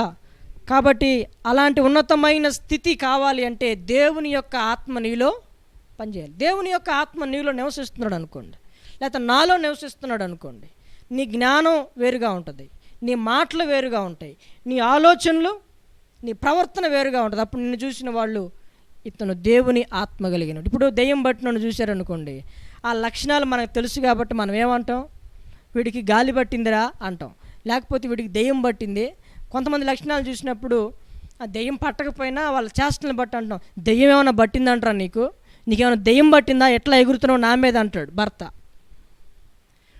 మనల్ని చూసినప్పుడు కొంతమంది వీళ్ళు దేవుని ఆత్మ కలిగిన వాళ్ళు అని చెప్పగలిగేటట్లుగా ఉండాలంటే దేవుని దగ్గర అట్టి ఆత్మాభిషేకాన్ని, అట్టి జ్ఞానము వివేకము కలిగిన మనస్సును, జ్ఞాన వివేకములకు ఆధారమైన ఆత్మని మనం కలిగి ఉండాలని దేవుని వాక్యం చెప్తుంది. దేవునికి స్తోత్రం. హల్లెలూయా, హల్లెలూయా. మరొక విషయాన్ని నేను మీకు జ్ఞాపకం చేస్తాను. ద్వితీయోపదేశ కాండము 4వ అధ్యాయం 6వ వచనం, ఈ కట్టడలన్నిటినీ మీరు గైకొని అనుసరింపవలెను, వాటిని గూర్చి విను జనముల దృష్టికి అదే మీకు జ్ఞానము, అదే మీకు వివేకం. వారు చూచి నిశ్చయముగా ఈ గొప్ప జనము జ్ఞాన వివేచనలు గల జనమని చెప్పుకొందురు. అర్థమవుతుందా? ఎప్పుడయ్యా? ఈ కట్టడలను మీరు గైకొని అనుసరించి వాటిని ఇతరులకి చెప్పినప్పుడు. ఆ మాటలు విన్న వాళ్ళు ఏమంటారు తెలుసా? ఆ మాటలు విని, మాటలు మనం చెప్పిన తర్వాత, మన నడవడికని చూసిన తర్వాత వాళ్ళు ఏమంటారంట? నిశ్చయముగా ఇదిగో ఈ జనులు, ఈ గొప్ప జనం ఉన్నారే, జ్ఞాన వివేకము కలిగిన జనం అని చెప్పుకుంటారు. అర్థమైపోద్ది. ఇప్పుడు మన గురించి చెప్పాలంటే ఎవడు చెబుతాడు? అర్థమవుతుందా? మన గురించి మనకు తెలిసిన దానికంటే మన చుట్టూ కొంతమంది కెమెరాలు వేస్తారు, వాళ్ళకి ఎక్కువగా తెలుసు. నా గురించి ఎంత తెలుసా వీడికని మనకు ఆవిడ చెప్తే కానీ మనకు అర్థం కాదు. మన గురించి కొన్ని మర్చిపోతూ ఉంటాం. మన గురించి కూడా ఒక పుస్తకం తిరగేసాడు అనుకోండి వాడు, అప్పుడు అర్థమైంది మన చరిత్ర. ఇక్కడ మనం చూస్తే ఈ కట్టడలన్నీ అనుసరించి గైకుంటూ ఉండగా, వాటిని గురించి వివరిస్తూ ఉండగా దేవుని వాక్యం అంటుంది, జనముల దృష్టికి అదే జ్ఞానం, అదే వివేకం. మీరు చెప్పినప్పుడు, లేకపోతే సువార్త చెప్తున్నప్పుడు, దేవుని గురించి చెప్తున్నప్పుడు ఏవేవో కలిపి చెప్తే కాదు, ఉన్నది ఉన్నట్లుగా చెప్పినప్పుడు నువ్వు చెప్పే మాటల్లో ఏముండాలండి చెప్పడానికి? వాక్యం చెప్పేటప్పుడు ఏముండాలి? వాక్యం చెప్పేవాడికి ఏముండాలి? సువార్త పంచేవాడికి ఏముండాలి? జ్ఞానము, వివేకం. ఈ జ్ఞానం ఎక్కడి నుండి వచ్చింది అని యేసు ప్రభు మాట్లాడినప్పుడు 12 ఏండ్ల వయసులో తర్కించినప్పుడు, ఇతను యోసేపు కుమారుడు కదా, వడ్లవాని కుమారుడు కదా, ఇతని తల్లి మరియమ్మ కదా, ఇతనికి ఈ జ్ఞానం ఎక్కడొచ్చింది? ఇది పరలోకం నుండి దిగొచ్చిన జ్ఞానం. దేవునికి స్తోత్రం. చదువుకుంటే వచ్చేది కాదు, ఇది తపస్సులు చేస్తే వచ్చేది కాదు, ఉపవాసాలు జాగారాలు చేస్తే వచ్చేది కాదు. ఇది దేవుని సన్నిధిలో నువ్వు ఆయన్ని ప్రేమించి అది కావాలని నువ్వు అడిగినప్పుడు, నువ్వు అడిగే ప్రార్థన దేవునికి అనుకూలమైనప్పుడు, అట్టి జ్ఞానమునకు వివేకమునకు ఆధారముకు ఆత్మ దేవుడు నీకు అనుగ్రహిస్తాడు. దేవుణ్ణి ఏమడగాలి? అయ్యా జ్ఞానం వివేకం అనుగ్రహించావు, కానీ అది నాలో నిలబట్టలేదు, దానికి ఆధారం నీ యొక్క ఆత్మ నాలో స్థిరపరచు అని కనుక దేవుణ్ణి అడిగితే, ఆ ప్రార్థన దేవునికి అనుకూలమైతే నిన్ను దేవుని యొక్క ఆత్మ కలిగిన వ్యక్తిగా చేస్తాడు. దేవునికి స్తోత్రం. హల్లెలూయా. అయితే ఈ తరంలో దేవునికి ఎలాంటి వాళ్ళు కావాలి? ఈ తరములో ఆయన ప్రజల కొరకు, ఆయన ప్రజలకు మంచి సలహాలు, ఆలోచనలు చెప్పడానికి, విడిపించడానికి, రక్షించడానికి ఎలాంటి బిడలు కావాలంటే జ్ఞాన వివేకము కలిగిన వాళ్ళు. ఎవరు? జ్ఞాన వివేకములు కలిగిన వాళ్ళు. అలాంటి వారి కొరకు ఆయన ఎదురు చూస్తున్నాడు. అలాంటి వాళ్ళ కొరకు ఇప్పుడు ముఖ్యమంత్రుల దగ్గర కానీ ప్రధానమంత్రుల దగ్గర కానీ ఆలోచన చెప్పేవాళ్ళు ఉంటారు. రాజు దగ్గర మంత్రులు ఉన్నట్లుగా పరిపాలించే వాళ్ళ దగ్గర సలహాదారులు ఉంటారు. ప్రభుత్వానికి కూడా ఒక సలహాదారు ఉంటాడు, ఆర్థిక పరంగా సలహాదారులు ఉంటారు. అట్లాగా అలాగున ప్రభుత్వంలో ఉన్న వాళ్ళు కూడా ఎలాంటి వారిని పెట్టుకుంటారయ్యా అంటే మంచి జ్ఞానము వివేకము కలిగిన వాళ్ళనే దగ్గర పెట్టుకుంటారు. ఆడి జ్ఞాన వివేకం లేకపోతే ఆడి వాళ్ళ ప్రయోజనం లేదు కూడా అని పక్కన పెడతారు. కాబట్టి నిశ్చయంగా దేవుని దగ్గర కనుక మనం జ్ఞాన వివేకములకు ఆధారముగా ఆత్మను సంపాదించుకుంటే ఒక రోజున దాని యొక్క విలువను బయటికి తీసుకొస్తాడు. నువ్వు ఎలాంటి పేదరికంలో ఉన్న రోగంలో ఉన్న రొప్పులో ఉన్న దేవుడు ఖచ్చితంగా నిన్ను బయటికి తీసుకొస్తాడు. దీనికి చదువులు క్వాలిఫికేషన్లు దేనికి అవసరమని దేవుని వాక్యం మనకు చెప్పట్లా. కాబట్టి అలాగని చదువుకోవద్దని దేవుడు చెప్పట్లా. కొంతమంది అపార్థం చేసుకుంటారు వాక్యం. వాళ్ళ పరిస్థితులను బట్టి చెప్పాను. వాళ్ళకి ఏమీ లేకపోయినా వాళ్ళు దేవుని మీద ఆధారపడ్డాడు, దేవుణ్ణి అడిగారు. వాళ్ళకి ఏమీ లేదు, దేవుని ఆధారం చేసుకున్నారు. దేవుడు వాళ్ళకి వివేకం అనుగ్రహించాడు. ఆ సంగతి వాళ్ళకి తెలుసు, పరలోకమందున్న దేవునికి తెలుసు. కొన్ని రోజుల తర్వాత కొంతమంది మనుషులకి, రాజులకి తెలియపరిచాడు.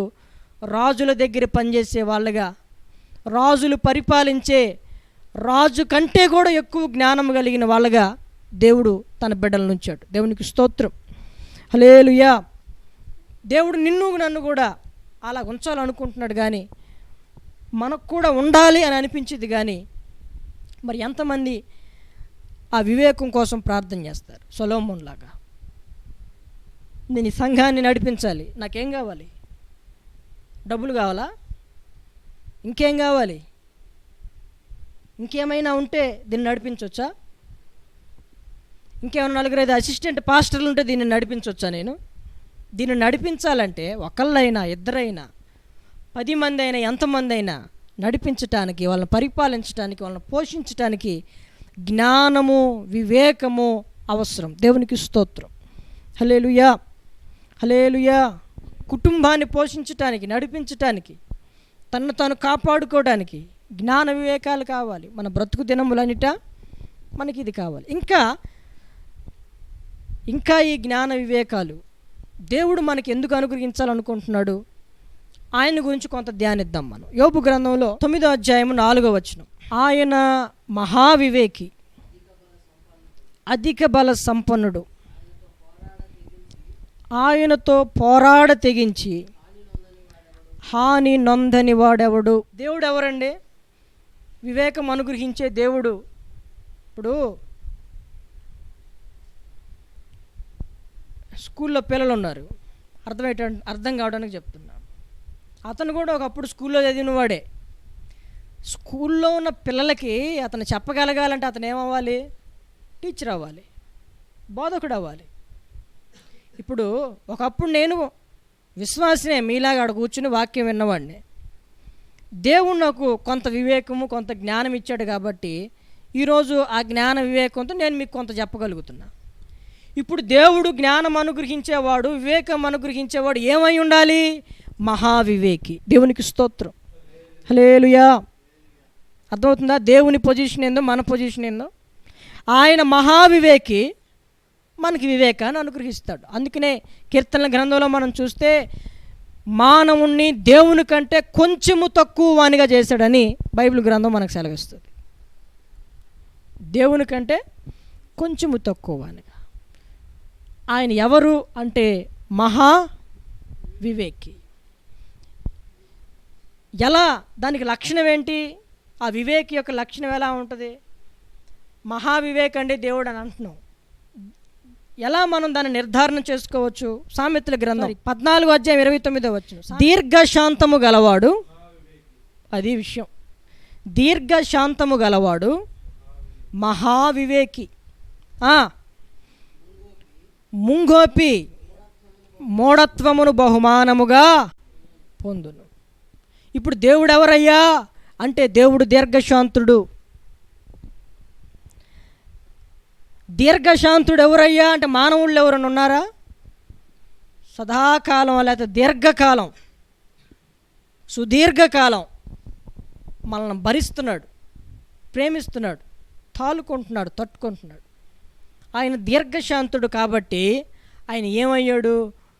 మహావివేకి. నువ్వు మహావివేకి కానవసరం లేదు నాయన, నువ్వు మామూలు వివేకం కలిగిన వాడుగా ఉంటే చాలు. దేవునికి స్తోత్రం కలుగును గాక. హల్లెలూయా. దేవుడు దీర్ఘశాంతము కలిగిన వాడు. మానవుడెవడు కూడా దీర్ఘశాంతం కలిగి ఉండలేడు. అర్థమవుతుందా? దీర్ఘశాంతం కలిగి ఉండలేడు. అది దేవునికి ఒకడికే సాధ్యం. కాబట్టి ఆయన ఏమయ్యాడయ్యా అంటే మహావివేక్ అయ్యాడు. కొంతమంది దేవునికి ఆలోచన చెప్తారట. యెషయా గ్రంథంలో 40వ అధ్యాయము 14వ వచనం, ఎవని యొద్ద ఆయన ఆలోచన అడిగాడు, ఆయనకు వివేకము కలుగు చేసిన వాడెవడు, న్యాయ మార్గమును గూర్చి ఆయనకి నేర్పిన వాడెవడు, ఆయనకు జ్ఞానమును అభ్యసింపజేసిన వాడెవడు, ఆయనకు బుద్ధి మార్గాన్ని బోధించిన వాడు ఎవడు? అర్థమవుతుందా? ఈ ప్రశ్నలాంటికి జవాబులు బైబిల్ గ్రంథంలో మనకు దొరుకుతాయి. కొంతమంది దైవజనులే దేవుడికి ఏమి నేర్పాలనుకుంటున్నారు? వివేకం.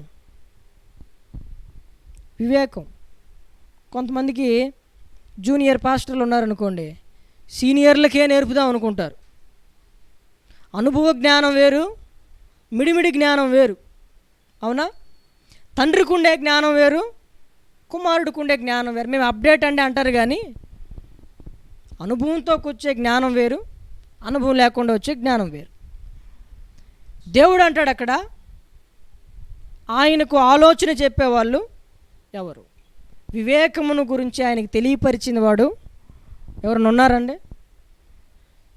ఆయన మనకి తెలియపరుస్తున్నాడు. ఆయనకి ఎవరన్నా తెలియపరిచే వాళ్ళు ఉన్నారా? అలాంటి వాళ్ళు ఎవరు లేరు. కానీ బైబిల్ గ్రంథంలో మనకు కనపడతారు అలాంటి గొప్పోళ్ళు. వాళ్ళలో ఒక ఆయన గురించి మీకు చెప్తే, ఇప్పుడు ఇర్మియా గ్రంథం 12వ అధ్యాయం 1 నుంచి, యెహోవా నేను నీతో వాదించినప్పుడు నీవు నీతిమంతుడుగా కనబడదు, అయినను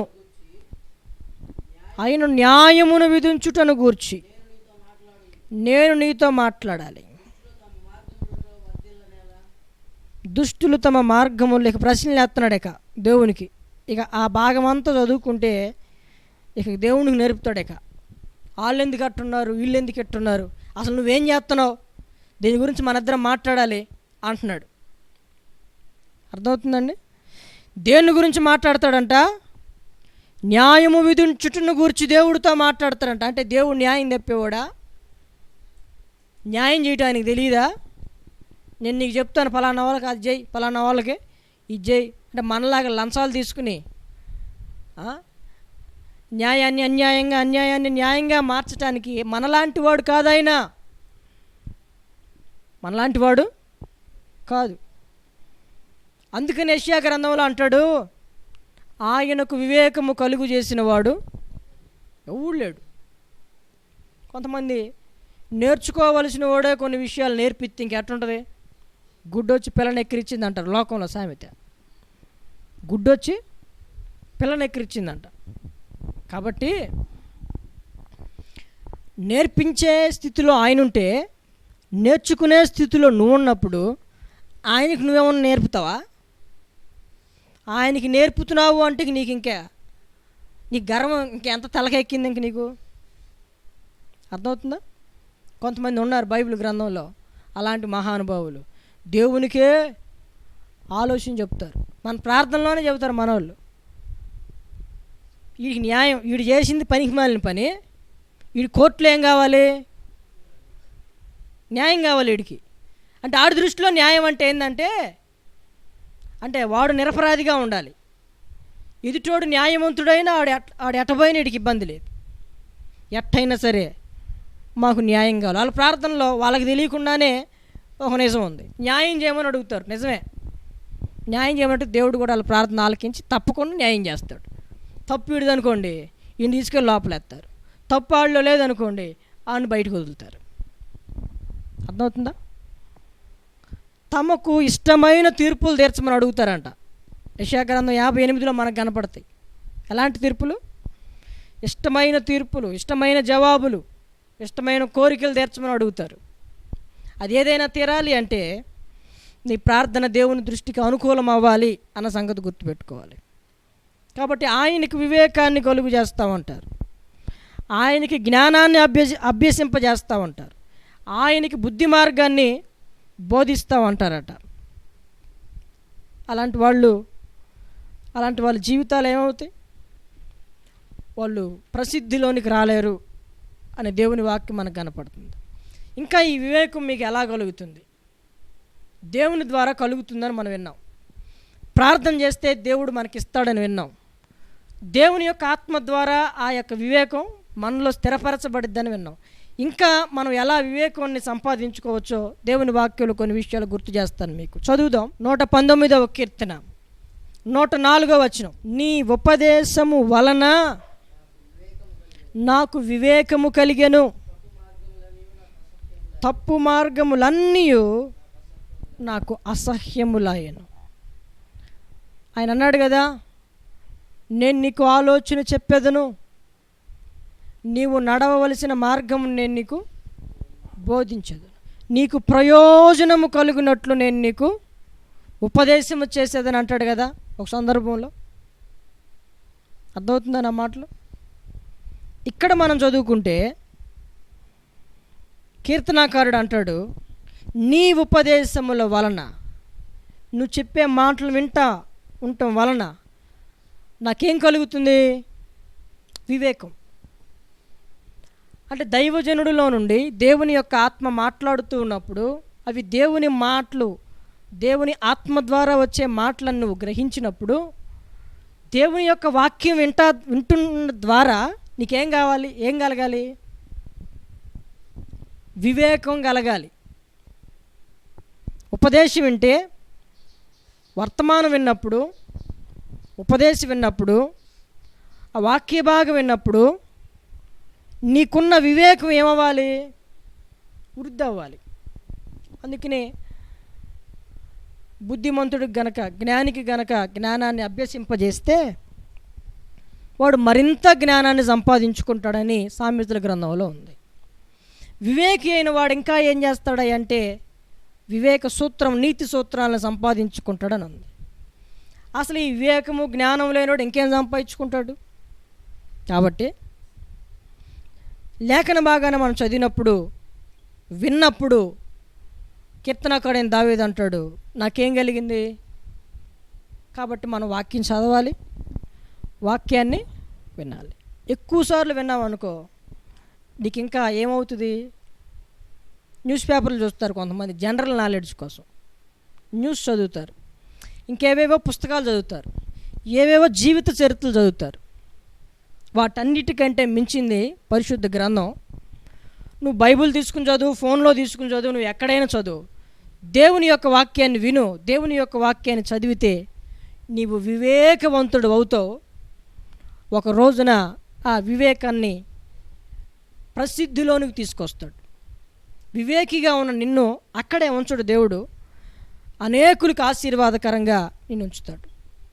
అనేకులు నిన్ను ఆశీర్వాదకరంగా ఉంచాలనే దేవుని యొక్క వాక్యాన్ని, ఉపదేశాన్ని, తన సేవకులను నీ మధ్యలోనికి తీసుకొచ్చి, నీ దగ్గరలోనికి తీసుకొచ్చి, బహు సమీపానికి తీసుకొచ్చి అనేకమైన వాటి రూపంలో ఇప్పుడు ఏది ఓపెన్ చేసినా మన వాక్యం వినొచ్చు. అంత సమీపానికి దేవుని వాక్యం నీ వద్దకు తీసుకురావడానికి గల కారణం ఏంటంటే నీవు వివేకవంతుడవై ఉండాలి. దేవునికి స్తోత్రం, హల్లెలూయా. అపవాది తంత్రాల్ని ఎదిరించాలంటే, శత్రువుకు మించిన జ్ఞానం నీకు కలగాలి అంటే దేవుని యొక్క వాక్యము ద్వారా నువ్వు వివేకవంతుడిగా నువ్వు మారాలి. అదే 119వ కీర్తనలోనే మనం చూసుకుంటే, నీ వాక్యాన్ని నేను చదవటం వలన నాకు శత్రువులకు మించిన జ్ఞానం, వృద్ధులకు మించిన జ్ఞానం, బోధకులకు మించిన జ్ఞానం, నీ మాటలను చూసినప్పుడు ఇతరులు చెప్పగలగాలి. ఇది ఎక్కడ నేర్చుకున్నా ఉంటారు కొంతమంది తెలియని వాళ్ళు. అప్పుడు మనం అనాలి, ఇది దేవుడు నాకు అనుగ్రహించిన జ్ఞానం. దేవునికి స్తోత్రం, హల్లెలూయా, హల్లెలూయా. ఇది దేవుడు నాకు అనుగ్రహించిన వివేకం. ఎవరి కోసం? నీ కోసమా? నీ కోసం కాదు నాయన, తన ప్రజల కోసం దేవుడు నీకు ఆ వివేకాన్ని అనుగ్రహించాడు. నిన్ను బట్టి కాదు, ఆయన ప్రజల కోసం. అర్థమవుతుందా? ఎప్పుడైనా మనకున్న టాలెంట్లను మనం చూసుకున్నప్పుడు మనల్ని బట్టి ప్రభువు మనకు అనుగ్రహించడు. మన మొహం చూస్తే అసలు ఏది కూడా పొందుకోవడానికి యోగ్యులం కాం. కానీ ఆయన ప్రజలను బట్టి మోషేని ఎన్నుకున్నాడు. ఆయన ప్రజల కొరకు చాలామందిని ఎన్నుకున్నాడు. ఆయన ప్రజల కొరకు నిన్ను నన్ను కూడా ఎన్నుకున్నాడు. అయితే వాళ్ళని నువ్వు నడిపించాలంటే, వాళ్ళకు నువ్వు కొన్ని మాటలు చెప్పగలగాలి అంటే నీకు వివేకం కావాలి. ఆ వివేకం వాక్యం వినటం ద్వారా, వాక్యం చదవటం ద్వారా, వాక్యాన్ని బోధించటం ద్వారా అది వృద్ధి అవుతుంది అని దేవుని యొక్క వాక్యం మనకు స్పష్టం చేస్తుంది. అట్టి వివేకం ప్రతిరోజు నీలో వృద్ధి అవుతూ ఉంటే శత్రువుకు మించిన జ్ఞానం, బోధకులకు మించిన జ్ఞానం, వృద్ధులకు మించిన జ్ఞానం అలాంటిది నీకు అనుగ్రహించి కొన్ని దినముల తర్వాత నిన్ను వెలుగులోనికి తీసుకొని రావాలని ప్రభు ఆశపడతా ఉన్నాడు. దేవునికి స్తోత్రం. హల్లెలూయా, హల్లెలూయా. తిమోతికి రాసిన 2వ పత్రిక 2వ అధ్యాయము 7వ వచనం, నేను చెప్పు మాటలు ఆలోచించుకో,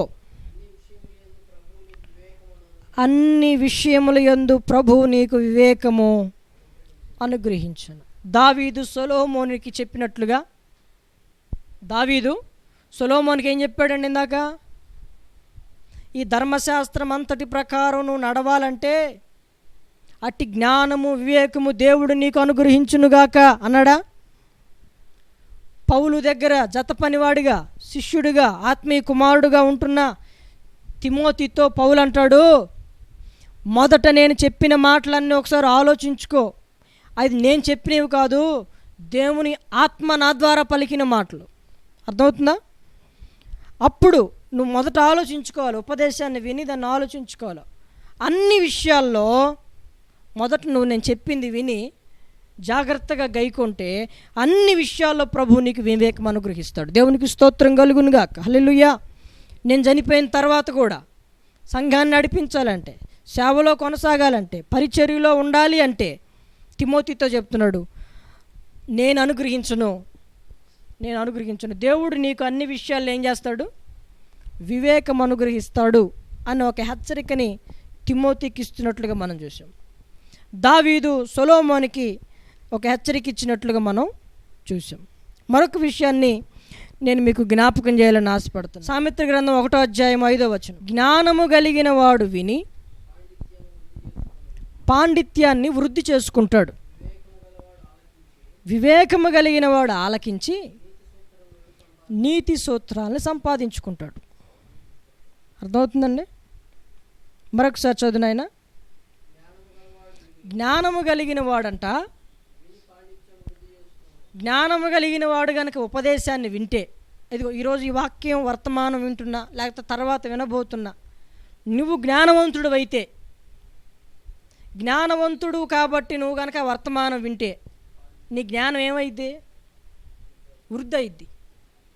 నువ్వు అజ్ఞానం అనుకో అసలు నీకేం ప్రయోజనం కూడా ఉండదు. వివేకి అయిన వాడు విని, నువ్వు దేవుడు మాట్లాడేటప్పుడు, దేవుని ఆత్మ మాట్లాడేటప్పుడు నువ్వు వివేకిగా నువ్వు విన్నట్లయితే వాడు పాండిత్యమును సంపాదించుకుంటాడు, నీతి సూత్రాలని సంపాదించుకుంటాడు. ఏంటి వీళ్ళ లక్షణాలు ఎలా ఉంటాయి? ఇందాకటి నుంచి వివేకం అని చెప్పుకుంటున్నాం కదా. ఒక లక్షణాన్ని దేవునిలో మనం చూసాం, దీర్ఘశాంతము కలిగిన వాడు మహావివేకి అని. సరే, మనుషుల్లో ఎవడు అలా ఉండలేడు అనుకోండి, వివేకి అయిన వాడు ఎలా ఉంటాడు?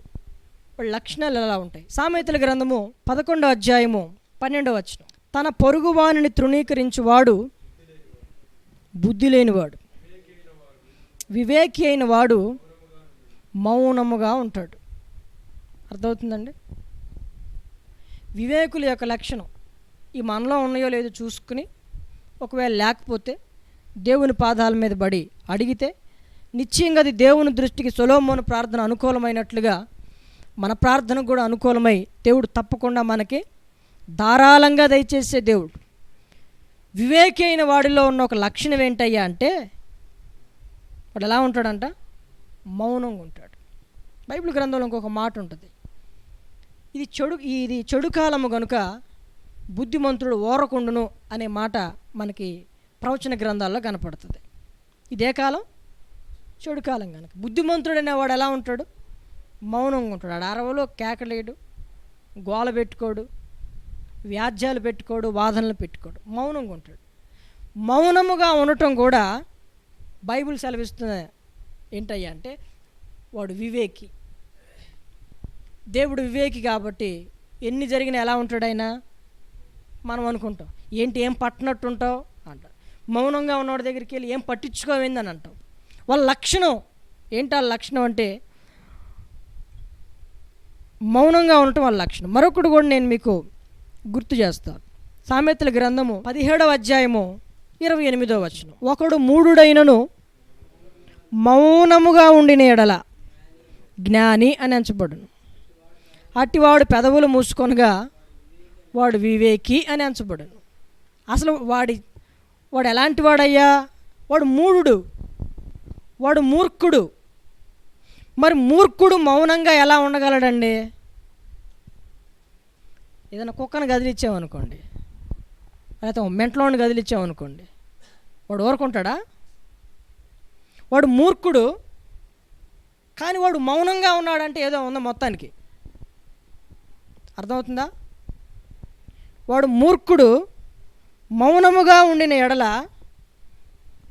జనుల దృష్టిలో మూర్ఖుడైనా అదే మూఢుడు మౌనంగా ఉంటే, ఆ సమయంలో మౌనంగా ఉండవలసిన సమయంలో కనుక వాడు మౌనంగా ఉంటే వాడు ఎలా ఎంచబడతాడంట ప్రజల దృష్టిలో? జ్ఞాని. ఇంకా వాడు కనుక పెదవులు మూసుకుంటే వివేకి అని ఎంచబడతాడు. అసలు మూఢుడి లక్షణం, మూర్ఖుల లక్షణం మౌనంగా ఉండటం కానే కాదు. కానీ మూఢుడైనప్పటికీ నాకు ఎందుకులే, అయిపోయింది ఏదో అయిపోయింది, ఏ జరిగితే అది జరిగింది అని నోరు మూసుకుని కూర్చున్నాడు. దాని మూలంగా మనం మూఢులం కావచ్చు, మూర్ఖులం కావచ్చు, దేవుని వాక్యం ద్వారానే కానీ, ప్రత్యక్షత కలిగిన మనసు ద్వారానే కానీ కొన్ని విషయాల్లో మనం మౌనంగా ఉండగలిగితే కొన్ని రోజుల తర్వాత మన మౌనం, కొన్ని రోజుల తర్వాత మన మూసుకున్న పెదవులను బట్టి అదే మనకి జ్ఞానం, అదే మనకి వివేకం. అర్థమవుతుందండి? అంత జరిగినా మనం ఇంకా ఈ మౌనాన్ని గురించి మనం మాట్లాడుకుంటే యేసుక్రీస్తు ప్రభువుని గురించి యెషయా గ్రంథంలో మనకు రాయబడింది. బొచ్చు కత్తిరించు వాని ఎదుట గొర్రెపిల్ల మౌనముగా ఉన్నట్లు ఆయన మౌనంగా ఉండను, నోరు తెరవలేదు అని బైబిల్ రాయబడింది. మౌనముగా ఉండటం అనేది కూడా కొన్ని విషయాల్లో, అన్ని విషయాల్లో దీర్ఘశాంతం కలిగి ఉండటం అనేది, నోరు మూసుకోవడం అనేది, నోట్లో నీళ్లు పోసుకుని ఉండటం అనేది చాలా ఉత్తమం. అలాంటి వాళ్ళు జ్ఞానులు, వివేకులు అవుతారని బైబిల్ సెలవిస్తూ ఉంది. దేవునికి స్తోత్రం కలుగునుగాక. ఇప్పుడు నేను దైవజనుడు అని చెప్పేసుకుని ఇష్టం వచ్చినట్టుగా మాట్లాడాను అనుకో, నేనే జ్ఞాని, నేనే వివేకిని. వీలైనంత మట్టుకు జ్ఞానము వివేకము కలిగిన వాడు ఎవరిలో అయితే ఆత్మ పనిచేస్తుందో, జ్ఞాన వివేకముకు ఆధారమగు ఆత్మ, వాళ్ళు ఎలా ఉంటారయ్య అంటే మౌనంగా ఉంటారు. వాళ్ళు మూఢులైనా మౌనంగా ఉంటే వివేకము కలిగిన వాళ్ళని ఎంచబడతారు. మరొక విషయాన్ని నేను మీకు జ్ఞాపకం చేస్తాను. సామెతల గ్రంథం 12వ అధ్యాయం 16వ వచనం. మూఢుడు కోపపడునది నిమిషములోనే బయలుపడును, వివేకి నిందను వెల్లడిపరచక ఓరకుండును. మూఢుడు ఏం చేస్తాడంట? కోపపడతాడు, నిమిషంలో మొహం చిటపటలాడుతూ ఉంటుంది, నిమిషంలోనే కనపడిపోద్ది. మామూలుగా మూఢుడి లక్షణం, మూర్ఖుడి లక్షణం. అయితే వివేకి యొక్క లక్షణం ఏంటంటే నిందను. ఏదైనా చెడు వార్త తెలిసిందనుకోండి, మనకు ఫేస్బుక్, వాట్సాపేగా మన గ్రూపులో ఇంకెంతమంది అయితే ఉన్నారో అందరికీ తెలియాల్సిందే. ఏమన్నా వచ్చిద్దా అంటే ఏమి రాదు. అదొక రకమైన రాక్షసానందం. ఏదన్నా ఒక నిందను మనకి పలానా ఇంట్లో వాళ్ళ గురించి తెలిసిందనుకోండి, 10 మందికి చెబితే మనకి ఎవడన్నా ప్రైజ్ ఇస్తాడా? ఎవడెవడుగా. కానీ వివేకులు ఎలా ఉంటారంటే నిందను వెల్లడిపరచక అలా ఉంటారు నాయన, నిందను వెల్లడిపరచకుండా ఉంటారు. అది వాళ్ళ లక్షణం. దీర్ఘశాంతం కలిగి ఉంటారు. ఇంకేం చెప్పాను? మౌనంగా ఉంటారు. ఇంకా ఎలా ఉంటారు? నిందను వెల్లడిపరచకుండా ఉంటారు. మరొక విషయాన్ని కూడా నేను మీకు జ్ఞాపకం చేస్తాను. చదువుదాం. సామెతల గ్రంథంలోనే 28వ అధ్యాయము 11వ వచనం. ఐశ్వర్యవంతుడు తన దృష్టికి తానే జ్ఞాని, వివేకము గల దరిద్రుడు వానిని పరిశోధించును. ఇద్దరిని గురించి చెప్తున్నాడు సొలొమోన్ ఇక్కడ. ఒకడెవరు? ఐశ్వర్యవంతుడు అనుకుంటున్నాడంట తనకు తానే, నా దగ్గర డబ్బు ఉంది, జ్ఞానం లేకపోయినా జ్ఞానం కలిగిన వాళ్ళని కొనుక్కుంటాను, అవసరమైతే ఏం చేస్తాను, జ్ఞానం కలిగిన వాళ్ళని కొనుక్కుని ఆలోచనకర్తలుగా పెట్టుకుని ఏదో ఒక విధంగా మెయింటైన్ చేస్తారు. కొంతమంది అలా మెయింటైన్ చేసే వాళ్ళు ఉన్నారు. ఐశ్వర్యవంతుడు తనకు తానే, తన దృష్టికి తానే జ్ఞాని. అయితే మరొక ఆయన ఉన్నాడు. ఎవరైనా వివేకము కలిగిన దరిద్రుడు వాడిని పరిశోధిస్తాడంట. ఐశ్వర్యవంతుడు వివేకం ఉంది కానీ అతని దగ్గర ఐశ్వర్యం లేదు. ఎలా ఉన్నాడయ్యా అంటే దరిద్రుడిగా జీవిస్తున్నాడు. ఈ దరిద్రుడి దగ్గర ఏముంది? వివేకం ఉంది. కాబట్టి వివేకము కలిగిన వాళ్ళు దరిద్రతలోనూ ఉంటారు కొంతమంది. ఈ వివేకం కలిగిన వాళ్ళు ఐశ్వర్యవంతులుగాను ఉంటారు. ఇలాగే ఉంటారని మనం చెప్పలేం. బైబిల్ గ్రంథంలో మనం చూస్తే ఇందాక సొలొమోను ఎక్కడో సరైన వయసు లేదు కానీ రాజుగా నియమింపబడ్డాడు. దావీదు జీవితంలో గొర్రెలను కాసుకునేవాడిని ఉన్నతమైన స్థితిలో. దానియేలును మనం చూస్తే బానిస, యోసేపును చూస్తే బానిస. వీళ్ళ బ్యాక్గ్రౌండ్లో ఏవి సరిలేవు కానీ దేవుని యొద్ద నుండి వాళ్ళు వివేకం సంపాదించటం ద్వారా దేవుడు వారిని ఉన్నతమైన స్థితిలోనికి తీసుకెళ్ళినట్లుగా మనం చూస్తున్నాం. సామెతల గ్రంథం 12వ అధ్యాయం 23వ వచనం. వివేకి అయిన వాడు తన విద్యను దాచిపెట్టును, అవివేక హృదయులు తమ మూఢత్వమును వెల్లడి చేయుదురు. వీరిలో ఉన్న లక్షణం మరొకటి ఏంటయ్యా అంటే దేవుడు వారికి ఇచ్చిన విద్య, దేవుడు వారికి ఇచ్చిన వివేకం, జ్ఞానం, చేతి పని లేకపోతే ఐశ్వర్యం, అది ఏదైనా అవ్వచ్చు, టాలెంట్లు, తలాంతులు లేకపోతే వరాలు. వీళ్ళలో ఉన్న లక్షణం ఏంటంటే తన విద్యను మొదట దాచిపెట్టేస్తాడు, వెల్లడిపరుచుకోడు. నాలో ఇన్ని వరాలు ఉన్నాయి, నా గురించి నీకు తెలుసా? నీ గురించి నువ్వు చెప్పటం కాదు, నీ గురించి నీ పక్కనోడు చెబితే నీ గురించి తెలుసుకుని రావాలి. ఒకవేళ వాడు వరాలు కలిగి ఉండి లేకపోతే ఐశ్వర్యం కలిగి ఉండి నా గురించి మీకు తెలుసా అని తన గురించి తాను చెప్పుకున్నాడు అనుకోండి, వాడు అసలు వివేకే కాదు. వివేకి యొక్క లక్షణం ఏంటంటే దేవుని యొక్క వాక్యాన్ని వినటం ద్వారా, చదవటం ద్వారా, ప్రార్థన చేయటం ద్వారా వచ్చిన దేవుని కృప ద్వారా వచ్చిన ఈ యొక్క వివేకము కలిగిన వాళ్ళ లక్షణం ఇంకొకటి ఏంటయ్యా అంటే తన విద్యను తను దాచిపెట్టేస్తాడు. నేను ఎంత చదువుకున్నాను, నాకు ఎంత కెపాసిటీ ఉంది, ఇంత కెపాసిటీ ఉండి కూడా నేను ఈ సేవ చేస్తున్నాను అంటే అర్థమైంది, దానికంటే కూడా తక్కువ అనేగా అర్థం. నేను మంచి చదువుకున్నానండి కానీ సేవ చేస్తున్నా అంటే ఆయన దృష్టిలో చదువు గొప్పది, సేవ చిన్నది. అర్థమైందా? తనకున్న విద్యల్ని వాటన్నిటిని దాచిపెట్టేసుకుంటాడు. ఎందుకంటే వాళ్ళకి తెలుసు ప్రభు ఏ సమయంలో ఈ విద్యను నాకు ఇచ్చాడో, ఏ సమయంలో దాన్ని ఉపయోగించాలో అది ఆయనకి తెలుసు. కాబట్టి ఆ సమయంలో ఉపయోగిస్తాడు. దానిని నేను వెల్లడి చేసుకోవాల్సిన అవసరం లేదు. ఒక సమయం వస్తే ఆయనే వెల్లడి చేస్తాడు. దేవునికి స్తోత్రం, హల్లెలూయా. యోసేపు నేను దేవుని ఆత్మ కలిగిన వాడిని అంటే జైలు అందరికి చెప్పాడా? సార్ నేను ఎవరో తెలుసు, పాస్టర్ గారిని అండి అంటారు. పాస్టర్ గారు ఒక జైల్లో ఉన్నాడు అనుకోండి, నేను పాస్టర్నండి మీకు తెలీదా, నేను ఇక్కడ ఉండకూడదండి అని చెప్పుకుంటే ఏమైనా ఉంటుందా? వాళ్ళు తెలుసుకుని పాస్టర్ గారు మనం జైల్లో వేయిందిరా అని వాళ్ళు భయపడి బయటికి తీసుకొస్తే ఆ ఘనత వేరుగా ఉంటుంది. వివేకి అయిన వాడు తన విద్యని ఏం చేసుకుంటాడయ్యా అంటే దాచిపెట్టుకుంటాడు. మూఢుడు ఏం చేస్తాడు? వెల్లడి చేసుకుంటాడు. ఇదొక లక్షణం. ఈ లక్షణాలన్నీ కూడా మనకి దేవునిలో కనపడతాయి. దేవునికి స్తోత్రం కలుగునుగాక. హల్లెలూయా, హల్లెలూయా. ఆయన ఎంతో సామర్థ్యం కలిగిన వాడు, కానీ తన గురించి తాను ఎప్పుడు కూడా చెప్పుకోడు. చెప్పాలని కూడా ఆయన అనుకోలేదు. ఏమన్నాడు తెలుసా? నన్ను గురించి ఒకవేళ నేను సాక్ష్యం చెప్పుకుంటే అది సత్యం కాదు, నా గురించి సాక్ష్యం చెప్పే వేరొకళ్ళు కలరు. దేవునికి స్తోత్రం. హల్లెలూయా, హల్లెలూయా. కాబట్టి మనం ఎలా ఉండాలయ్యా అని బైబిల్ కోరుకుంటుంది, దేవుడు కోరుకుంటున్నాడు. ఎందుకు మనం వివేకులం అవ్వాలి, ఎందుకు మనం జ్ఞానులం అవ్వాలి అంటే మనం ఒక రోజున అనేకులకి మంచి ఆలోచన చెప్పే ప్రయోజకులము, ఒక గొప్ప స్థితిలోనికి రావాలని దేవుడు కోరుకుంటూ అట్టి జ్ఞాన వివేకములకు ఆధారమగు ఆత్మను మన మధ్యలో ఇంకా ఉంచాడు. నేను వెళ్ళిపోతున్నాను కానీ వేరొక ఆదరణకర్తను మీ మధ్యకి పంపిస్తాను. ఆయన మీ మధ్యలో ఉంటాడు, మీలో ఉంటాడు, మీతో ఉంటాడు.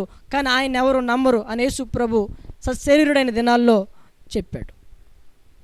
ఎవరైతే ఆయన ఉన్నాడని నమ్ముతారో, ఆయన పొందుకుంటారో, దానిలో నిలబడతారో, ఆ జ్ఞానము వివేకము వాళ్ళని ఇక్కడ ఉంచదు, ఎక్కడికో తీసుకుని వెళ్తుంది. అది వాడి వరకే ప్రయోజనకరంగా ఉండదు, అనేకులకు ప్రయోజనకరంగా మారుస్తాడు. దేవునికి స్తోత్రం. హల్లెలూయా, హల్లెలూయా. కాబట్టి అటు జ్ఞానమునకు వివేకమునకు ఆధారముగా ఆత్మని మనం పొంది ఉండాలి. మరొక విషయం చెప్తాను.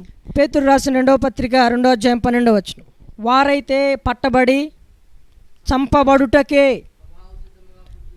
స్వభావ సిద్ధముగా పుట్టిన వివేక శూన్యులకు మృగముల వలె ఉండి తమకు తెలియని విషయములను గూర్చి దూషించుచు తమ దుష్ప్రవర్తనకు ప్రతిఫలముగా హాని అనుభవించుచు తాము చేయు నాశనముతోనే తామే నాశనము పొందుదురు. ఎవరయ్యా వీళ్ళు? వివేక శూన్యులు. వివేకం ఒక మచ్చంత కూడా లేదు వాళ్ళల్లో. వివేక శూన్యులు. ఎలా ఉంటారు వీళ్ళు? వారు పట్టబడి చంపబడుటకే స్వభావ సిద్ధంగా పుట్టిన మృగాలు ఉంటాయి.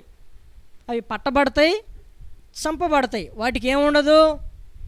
వివేకము శూన్యం. వాటికి పట్టబడి చంపబడటానికే పుట్టిన మృగాలు, వివేక శూన్యుల వలె వాళ్ళు ఉండి తమకు తెలియని విషయాలను గూర్చి దూషిస్తారు. వాళ్ళకి తెలియదు కానీ ఏదో వాగుతాడు వాడు. తమ దుష్ప్రవర్తనకు తగిన ప్రతిఫలాన్ని హాని అనుభవించుచు తాము చేయు నాశనముతోనే తామే నాశనం అయిపోతారు. ఇవే మాటలు మనకు యూదా పత్రిక 1:10 కూడా ఉంటాయి. చూడండి. వీరైతే తాము గ్రహింపని విషయములను గూర్చి దూషించువారై వివేక శూన్యులకు మృగముల వలె వేటిని స్వాభావికముగా ఎరుగుదురో వాటి వలన తమ్మును తాము నాశనం చేసుకొనుచున్నారు. వీళ్ళు వివేక శూన్యులు. ఇది ఈరోజు ప్రపంచంలో ఉన్న ప్రజల పరిస్థితి. వివేక శూన్యులైన ప్రజలకి సత్యవంతుడైన వాణ్ణి ఎరుగవలనని 2000 సంవత్సరాల క్రితం యేసు ప్రభు లోకానికి వచ్చి మనకు వివేకం అనుగ్రహించి వెళ్ళాడు. దేవునికి స్తోత్రం. హల్లెలూయా, హల్లెలూయా. వివేకాన్ని గురించి బోధించాడు. అర్థమవుతుందా? ఆ జ్ఞాన వివేకములకు ఆధారముగా ఆత్మను మన కొరకు ఆయన తర్వాత పంపించాడు, మన మధ్యలోనికి పంపించాడు. ఎందుకంటే ఈరోజు మానవులు వివేక శూన్యులు. ఎంతైనా చెబితే వింటారు కానీ వాడు వివేకి కాదు కాబట్టి వాడికి వృద్ధి అవట్ల వివేకం, వాడి జ్ఞాని కాదు కాబట్టి వాడికి జ్ఞానం వృద్ధి అవట్ల. చాలా తక్కువ మందిలో అది వృద్ధి అవుతుంది. ఈరోజు ఏవేవో సంపాదించుకుంటున్నారు కానీ వాక్యాన్ని విని వివేకాన్ని సంపాదించుకునే వాళ్ళు చాలా తక్కువ. ఈ వివేక శూన్యుల మధ్యలోనికి యేసు ప్రభు 2000 సంవత్సరాల క్రిందటి నుంచి 2000 సంవత్సరాల క్రిందట వచ్చాడు. ఈ 2000 సంవత్సరాల నుండి ఆయన ప్రజలకి తన సేవకుల ద్వారా వివేకమును గురించి, సత్యమును గురించి బోధిస్తూనే ఉన్నాడు. ఆయన చెప్పాడు కదా, సత్యము మిమ్మల్ని ఏం చేస్తుంది? స్వతంత్రులుగా చేస్తుందని. కాబట్టి అలాంటి వివేకాన్ని మనం సంపాదించుకోవాలని, దేవుడు మనకి ఇప్పటివరకు ఈ మాటలు మనకు సెలవిచ్చాడు. సామెతల గ్రంథం 27వ అధ్యాయం 17వ వచనం. ఇనుము చేత ఇనుము పదునగును, అట్లు ఒకడు తన చెలికానికి వివేకము పుట్టించును. ఇనుముని రుద్దితే ఏమైద్ది? పదునొచ్చింది. ఆకురాయి అంటాం కదా, ఇనుముకు రుద్దితే ఏమొస్తుంది? పదును వస్తుంది. అది కూడా ఇనుములాగానే ఉంటుంది. ఒక వివేకి ఒక మనిషి ఇంకొక మనిషికి ఏం కలుగు చేయొచ్చు అంట? వివేకం కలుగు చేయొచ్చు. నువ్వు వాడు కలుగు చేయాలంటే నువ్వు వివేకవంతుడివై ఉండాలి. వివేకి అయిన వాడు చెప్పినా నీకు వివేకం కలగట్లేదంటే నువ్వేమై ఉన్నావు? ఇంకా వివేక్గానే ఉన్నావు. విన్నా అది వంట పట్టట్లా, చెవిలోకి వెళ్తుంది కానీ లోపలికి వెళ్ళట్లా. కాబట్టి చాలాసార్లు మన వాక్యం విన్నా, వాక్యాన్ని చదివినా అది మన వంట పట్టకపోవటానికి. కొంతమంది అంటారు తింటానే ఉంటారు కానీ తిన్నది ఒంటికి పట్టదు. దెయ్యం ఏమైనా పట్టిందా నీకు అంటారు. నిజమే, మనకు నిజంగా దెయ్యం పడితే విన్న వాక్యం కూడా వంట పట్టదు. వాక్యం కనుక వంట పడితే తిన్నదంతా శరీరానికి ఒంటికి పడితే మనిషి చూడటానికి ఎలా బాగుంటాడో, బలంగా ఉంటాడో, వాక్యం కూడా మనకు వంట పడితే మనం కూడా ఆత్మీయంగా బలంగా ఉంటాం, జ్ఞాన వివేకములుగా ఉంటాం. దేవునికి స్తోత్రం కలుగును గాక. హల్లెలూయా. కాబట్టి ఒక విశ్వాసి మరొక అవిశ్వాసికి పదును పెడితే వాడిలో ఉన్న తుప్పంతా పోయి వాడు కూడా ఏమొక్కుతాడు? అదే సువార్త అంటే. యేసుని గురించి నువ్వు విన్నావు, నువ్వు వివేకివి, వాడు అవివేకి. వాడు వివేకిగా మార్చబడాలంటే నువ్వేం చేయాలని నువ్వు అని బాగా రుద్దాలి. ఆ దేవుడు నీకు అప్పగించిన పని. వివేకము కలిగిన వాడికి కూడా వివేకం అవసరం. పదును కలిగిన కత్తికి కూడా నరుకుతా ఉండగా వాడుతా ఉండగా పదును పోద్ది. దానికి ఇంకా ఏం అవసరం? ఒక్కసారి పదును పెట్టేసిక అరిగిపోయిందాకా అదే పదును ఉంటుందా? దానికి పదును పెడతా ఉండాలి. వివేకము జ్ఞానం అనేది కూడా అందుకే అలాంటిదే. వాక్యము వారం రోజు పూటకు కూడా దేవుడు మనకు అనుగ్రహిస్తుంది. ఎందుకయ్యా అంటే ఎంత రుద్దుతారో అంత పదునెక్కుతారు. ఎంత పదునెక్కుతామో అంతగా నిన్ను ఎవరికైతే అవసరమో వాళ్ళు నిన్ను వాడుకుంటారు. ఒక రోజున దేవుడు నిన్ను ఒక ఉన్నతమైన మనిషి ద్వారా నీకు పిలుపునిచ్చి ఉన్నతమైన స్థితిలో ఉంచడానికి దేవుడు సహాయం చేస్తాడు. ఈ లోపు నువ్వేం చేయాలంటే నువ్వు వివేకిగా మారి నీ తోటివాడిని నీ చెలికాన్ని నువ్వేం చేయాలి? వివేకిగా మార్చాలి. దేవుడు నీకు నాకు అప్పగించిన బాధ్యత. దేవునికి స్తోత్రం. హల్లెలూయా. కాబట్టి నీ తోటి వారికి ఇంకా ప్రభువుని గురించి ఇంకా నువ్వు చెప్పగలగాలి అంటే నువ్వు ప్రతిరోజు దేవుని పఠనం ద్వారా, వాక్యం వినటం ద్వారా నువ్వు పదును పెట్టబడి నీ తోటి వారికి కూడా నువ్వు పదును పెట్టగలిగితే కొంతమంది అయినా వివేకశూన్యులు వివేకులుగా మార్చబడి దేవుని చిత్తానికి అప్పగించుకుంటారు. దేవుడు అలాంటి కృప ఈ తరంలో మన ద్వారా కొంతమంది వివేకులను తయారు చేయడానికి ప్రభువు మనల్ని వాడుకున్నట్లుగా చిన్న ప్రార్థన చేసుకుందాం. మహాపరిశుద్ధుడైన ప్రేమ కలిగిన మా తండ్రి, జీవము కలిగిన మా ప్రభువా, నీ పరిశుద్ధమైన ఘనమైన శ్రేష్టమైన మహిమ కలిగిన నామాన్ని బట్టి మీ స్తోత్రాలు. ఈ వారంలో 2వ భాగంగా నా తండ్రి, ఇదిగో నాయన మొదటి భాగంలో బుద్ధి లేని అవివేక జనుల గురించి మాట్లాడుకున్నాం. ఈ 2వ భాగంలో వివేకమైన జనుల గురించి మాట్లాడాం. అందును బట్టి మీ స్తోత్రాలు నాయన. అనేకమైన వాక్యాధారాలను పరిశుద్ధ గ్రంథంలో మీరు మా కొరకై రాయించి పెట్టిన మాటలను పరిశుద్ధాత్మ ద్వారా ప్రేరేపించి ఇచ్చిన మాటలను యొక్క ప్రజల మధ్యలో నిలబడి పలికినప్పుడు అవి రికార్డ్ చేయబడ్డాయి నాయన. మా హృదయాల్లో కూడా ముద్ర వేసి భద్రపరచండి నాయన. అయ్యా, ఎవరైతే వినబోతూ ఉన్నారో, అయ్యా ఎవరైతే వాక్యాన్ని వింటున్నారో, అయ్యా విని కామెంట్ చేసేవారిగా మారిపోకూడదు. అయ్యా విని పక్కకు వెళ్ళిపోయే వాళ్ళుగా ఉండిపోకూడదు. విని వివేకాన్ని సంపాదించుకునేవారిగా సహాయం దయచేయండి ప్రభా. నీకు వందనాలు నాయన. విని జ్ఞానాన్ని సంపాదించుకునేటట్టుగా సహాయం చేయండి. ఇదిగో చెప్పిన వర్తమానాలన్నీ కూడా మేము మరలా వింటే మాకెంతో జ్ఞానం కలుగుతుంది, మాకెంతో వివేకం కలుగుతుంది. ఇటు జ్ఞాన వివేకములు కలిగిన వారిని ప్రసిద్ధిలోనికి తీసుకుని వస్తామని లేఖనాల్లో మేము చదివాం ప్రభా. అయ్యా సొలొమోను ఎంతో ప్రసిద్ధికి ఎక్కాడు. అయ్యా దానియేలు ఎంతో ప్రసిద్ధికి ఎక్కాడు. అయ్యా మేము కూడా బానిసలమేనా తండ్రి? పాపమునకు బానిసలం, లోకానికి బానిసలం, కట్టుబాట్లకి బానిసలం, ఆచారాలకి బానిసలమే ప్రభా. మమ్మల్ని జ్ఞాపకం చేసుకునైనా అయ్యా జ్ఞాన వివేకములు మాకు అనుగ్రహించు. జ్ఞాన వివేకములకు ఆధారమగు ఆత్మను మాలో నివసింపచేయి తండ్రి. ఇంకెన్ని దినాలు బ్రతుకుతామో తెలీదు అయ్యా. ఇప్పుడైనా మీ యొక్క ఆత్మను మాలో నింపి అయ్యా మీ ఆత్మ చేత మేము రేపబడి అయ్యా మేము వివేకులుగా మార్చబడి మా తోటి చెలికాలను ప్రభా వివేకులుగా మార్చడానికి సహాయం చేయండి. ఇనుము చేత ఇనుము పదునైనట్లుగా మా ద్వారా విశ్వాసులమైన మా ద్వారా అనేకమైన విశ్వాసులను ప్రభా పదును పెట్టడానికి, సేవకులమైన మా ద్వారా అనేకమైన సేవకులను పదును పెట్టడానికి మరింత వివేకము మరింత జ్ఞానము అయ్యా మీరు మాకు రానున్న దినాల్లో అనుగ్రహించమని ప్రార్థన చేస్తూ ఉన్నామయ్యా. మీకు వందనాలు. నీ బిడ్డల వాక్యాన్ని విన్నారయ్యా, ఎన్నో దినాల నుంచి వింటున్నారు, ఎన్నో సంవత్సరాల నుంచి వింటున్నారు. యూట్యూబ్లో వింటున్నప్పుడు కూడా పదే పదే వింటున్నప్పుడు విన్న వాక్యాన్ని బట్టి విన్నాదే కదా అని బోరు కొడుతుందని అనుకోకుండా ప్రభా విని పాండిత్యం వృద్ధి చేసుకోవడానికి వారి మనోనేత్రాలు తెరవండి. విని నీతి సూత్రాలను సంపాదించుకున్నట్లుగా వారి మనోనేత్రాలు తెరవండి.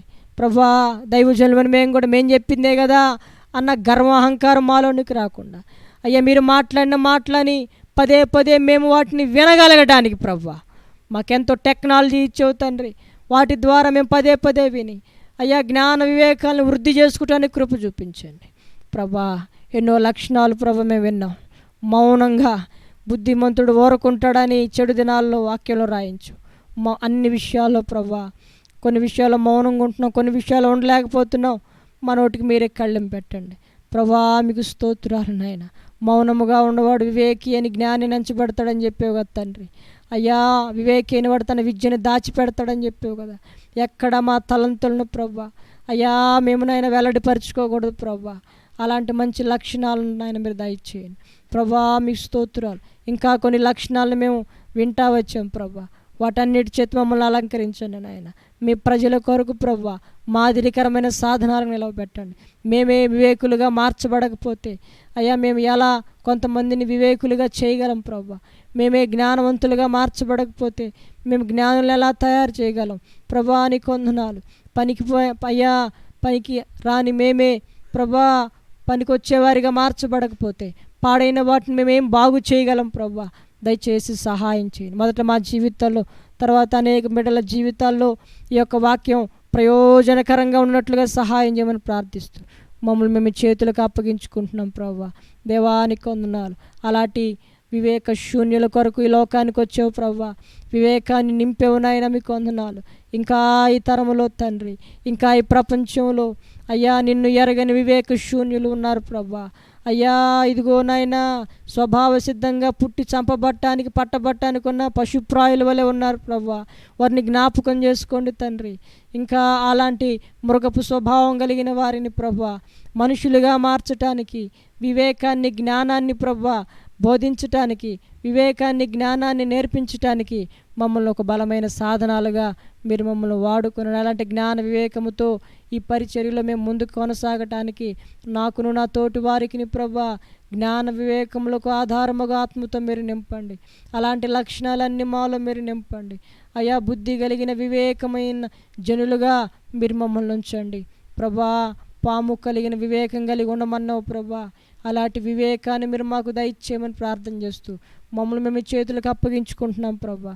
విన్న వాక్యం ఎక్కడ సాతాను మాల నుండి ఎత్తుకొని పోకుండా ప్రభా దేవానికి వందనాలు. ప్రతి దురాత్మ నుంచి మమ్మల్ని విడిపించిన ఆయన వాక్యం వంటబట్టేటట్టుగా సహాయం చేయి. మా ఆత్మలో స్థిరపరచబడలాగా సహాయం చేయి ప్రభా. దేవానికి వందనాలు. దయచేసి కృప చూపించండి. ఎందరైతే ప్రార్థనలు ఏకీభవిస్తున్నారు అయ్యా నీకు వందనాలు ప్రభా. జ్ఞాపకం చేసుకోండి తండ్రి. నీకు వందనాలు. నీ చిత్తాన్ని నీ ఉద్దేశాన్ని తెలియపరచు. ఆ ప్రకారంగా మీరు మా ప్రాణాత్మ శరీరాలన్నింటినీ సిద్ధపరిచి అయ్యా నీకు వందన. నీ రాజ్యం అయ్యా నీ రాకడ ఆలస్యమైతే అప్పటి వరకు కూడా ప్రభా మమ్మల్ని భద్రపరచమని ప్రార్థన చేస్తూ మమ్మల్ని మేము నీ చేతులకు సమర్పించుకుంటూ సమస్త ఘనత మహిమా ప్రభావాలు మీకే ఆరోపించుకుంటూ నజరేయుడైన యేసు నామం పేరట అడిగి వేడి పొందుకొని ఉన్నాము తండ్రి. ఆమేన్, ఆమేన్, ఆమేన్. మన తండ్రి అయిన దేవుని దీవెన, కుమారుడైన యేసయ్య కృప, పరిశుద్ధాత్మ దేవుని అన్యోన్య సహవాసం కూడిన మనకును సకల కోటి పరిశుద్ధులకును జ్ఞాన వివేకములు కావాలని కోరుకున్న ప్రతి బిడ్డకును సదాకాలము అట్టి దేవుని యొక్క ఆత్మ నిరంతరము వారిలో నిలిచి వారిని ఆశీర్వదించునుగాక. ఆమేన్, ఆమేన్.